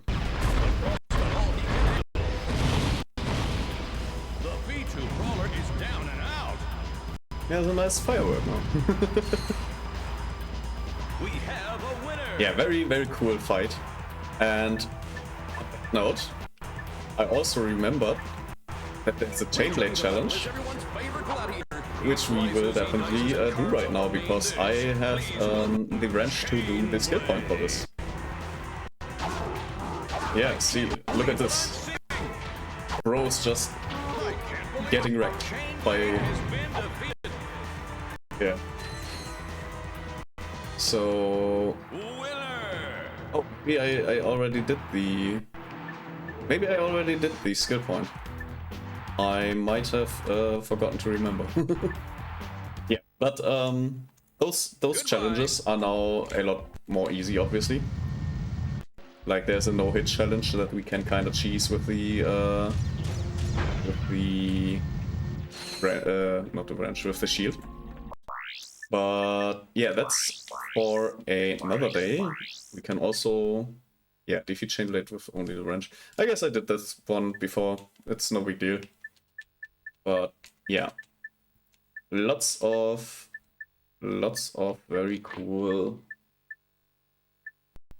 stuff we can do. Try to sleep. Turn 16 squirrels into sheep. Yeah, we also have cheats. Like we can go big head mode or tuxedo.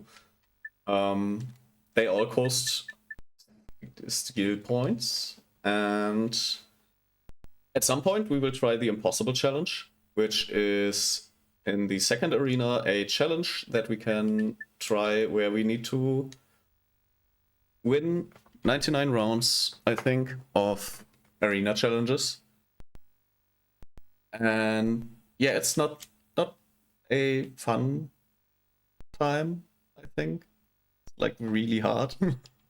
But we will try the impossible challenge at some point.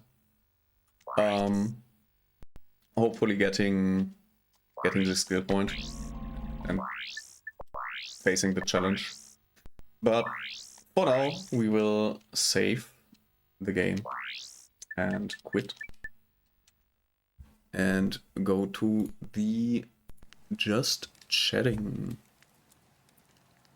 Yeah, so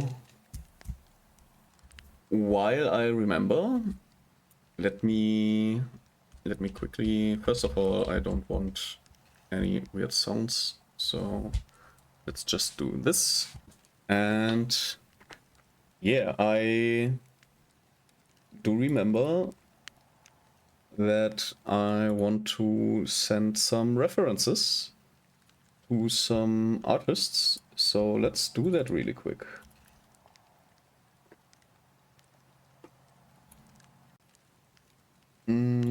Yeah, this one basically the one everyone needs.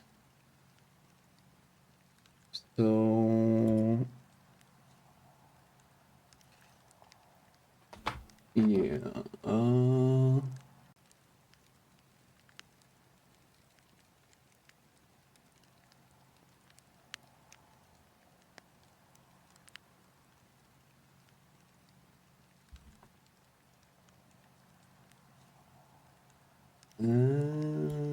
let's copy this. There we go. What does this? Okay. Don't mind me, just sending some references.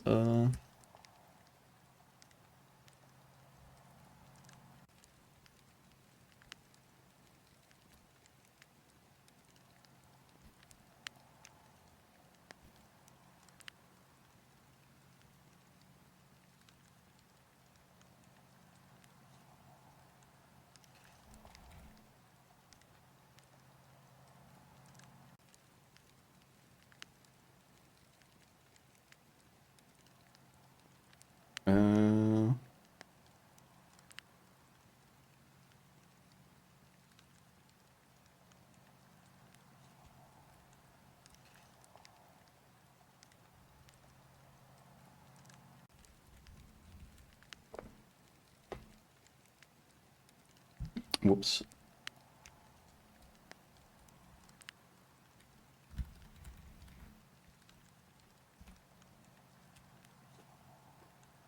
Alright, this should... Oh wait, I do need to add the references, obviously. How do I... There do I. And the reference... This one. As an attachment. Yes. So... let's send this. Alright. Yeah, so... with that done, I had a great time today. I still don't know, like, if I want to look something up, basically. Because I do get my stream reports, basically, after every stream. It's like the stream overview. And there is like a stat, basically. Follower reach. Percentage of followers that have notifications turned on. Okay, that does not tell me if those followers actually receive my going live notification. Last stream, 2 people clicked on the link in the notifications, so I can see that, but I can't see like who actually received the mail, which kind of makes sense. It's like, why would they be able to tell me if the emails didn't land in spam folder or something?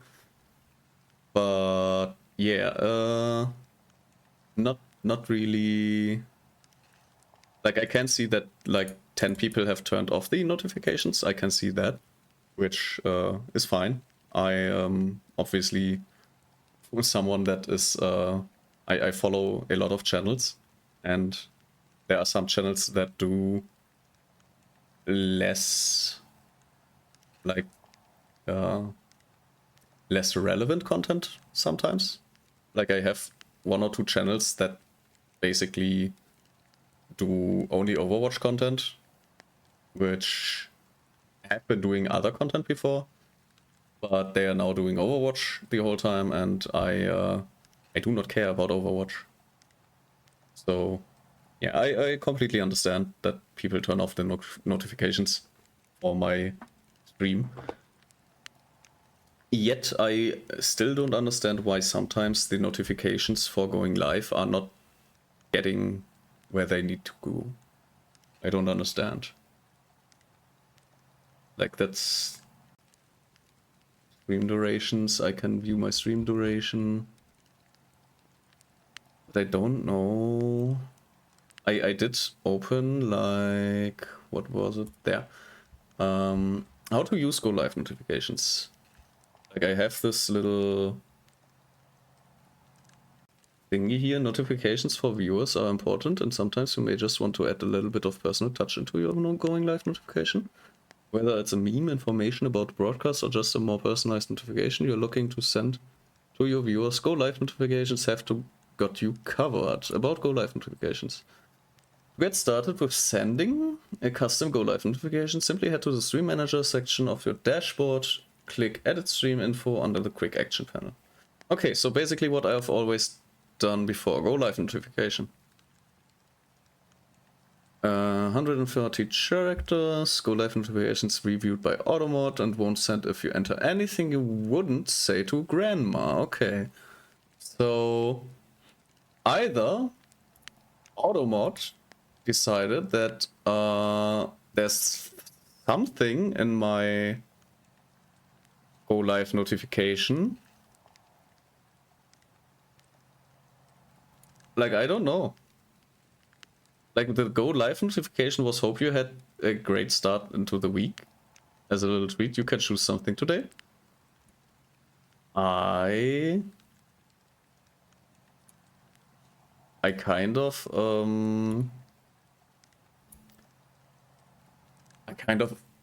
want to make a Twitch account and subscribe to myself just to see if the Go Live notification goes through. Go Live notifications are limited to 1 per 4-hour broadcast. You may resend another notification 4 hours after the last one.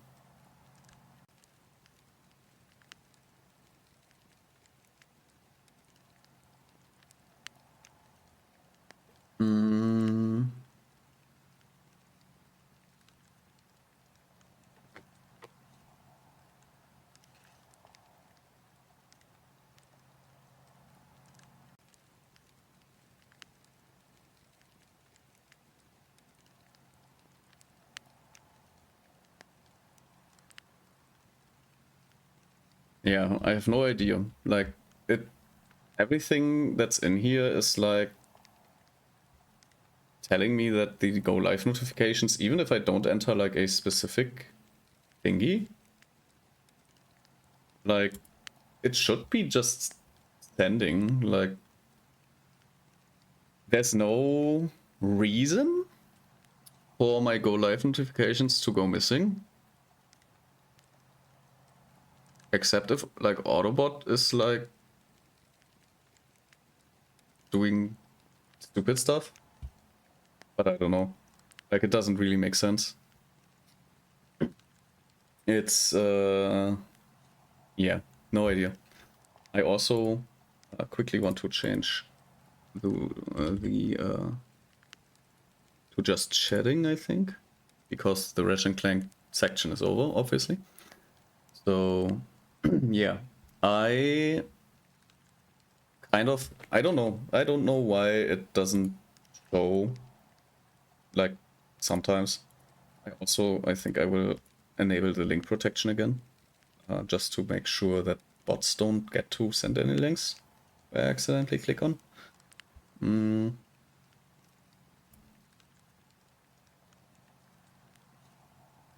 Okay.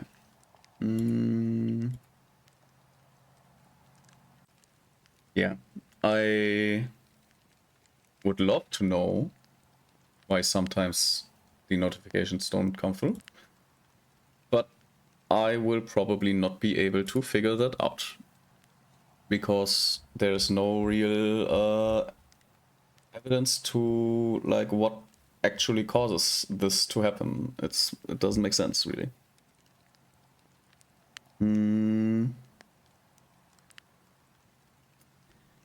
Yeah.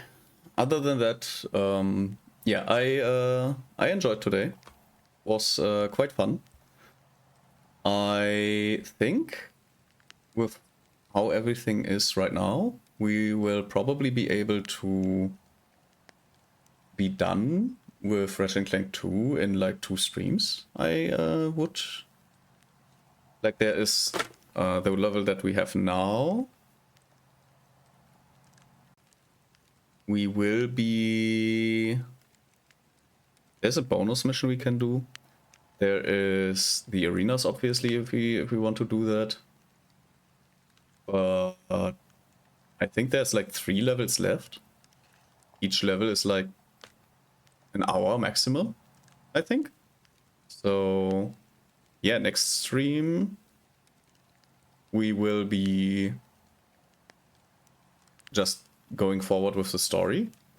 And after that, the stream after that, we will try some challenges and use the last hour to defeat the end boss, basically. Like that's the plan for the next Ratchet Clank stream. Other than that, I think we're done for today. I will do a little raid.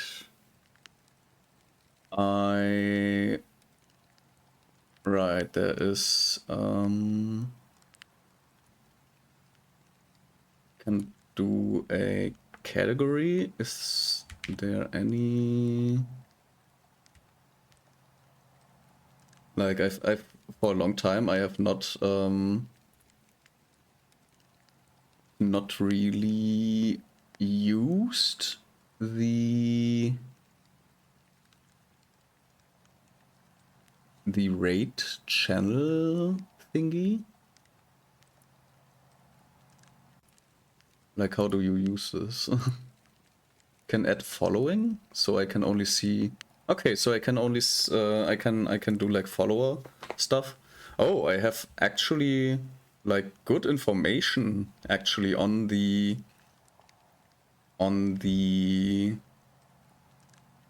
like, how do you call it? Like there's actual good information that I can see here.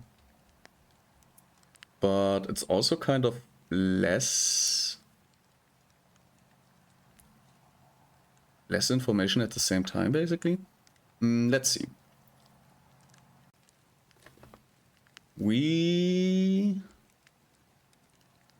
First of all, who do I want to raid? Like, where is there... What kind of content do I want people to see? So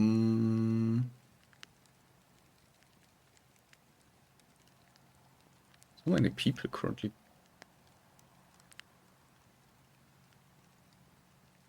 Wait, who are you? I don't even know who you are. Am I actually following this?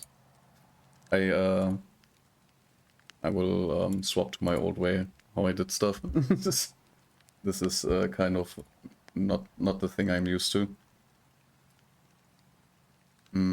All right.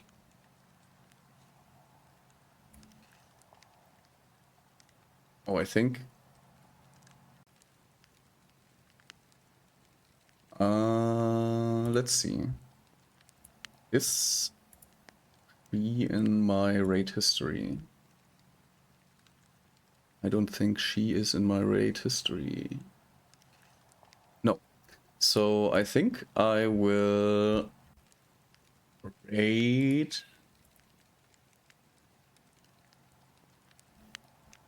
Leoneki. Is that how you spell it? I think if she lets us raid her, because there's also the possibility of her not letting me raid. Like there's like the raid block that you can sometimes activate on purpose or on accident, apparently sometimes.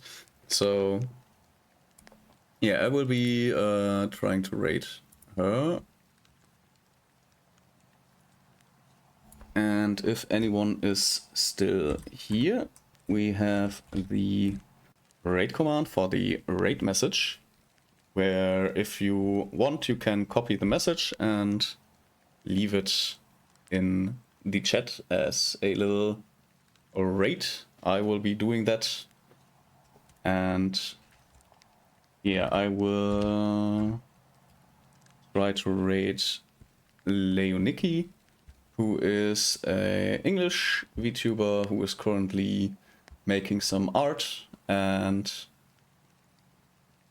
let's see if we can rate her.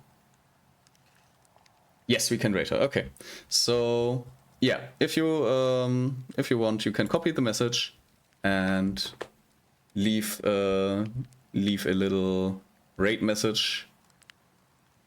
Oh, apparently we are rating right after someone else, so maybe wait a little bit.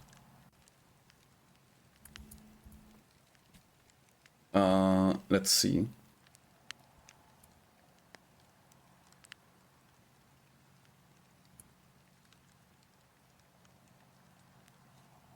Yeah, that's unfortunate timing. I will let her finish the raid, the raid before, and at the same time I will just right now. Yeah, let's do a little. Let's do a little waiting, because there's a another raid. Like at the moment I started my raid, someone else immediately raided too. So let's just wait a tiny bit, so they can have their little chat, basically, because I don't want like to interfere when they are talking, basically, because usually after you raid, you kind of hang out a little bit and tell a little bit of how the raid went. So I would love to not like blast in there and then yeah, it's I'll let them have a little moment, and I will prepare the raid now. I think this is enough time. Invalid username. What? Why is it invalid? Because I cancelled the raid?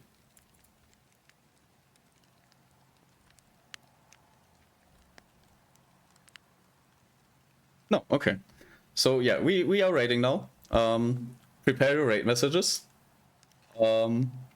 We will be waiting out the complete raid timer, I think.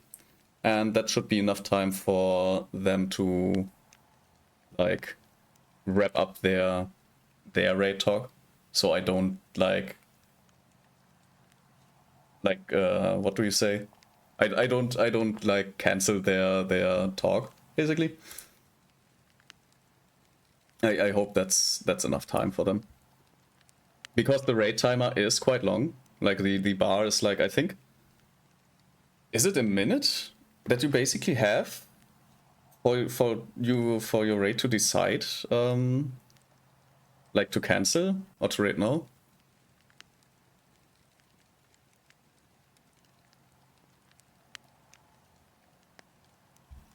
Yeah. So thank you all for watching. Thank you for being here. All my lurkers, all my VOD watchers, you are doing your part in making my time a lot better. And I hope you're having an amazing week. We will see each other on Saturday.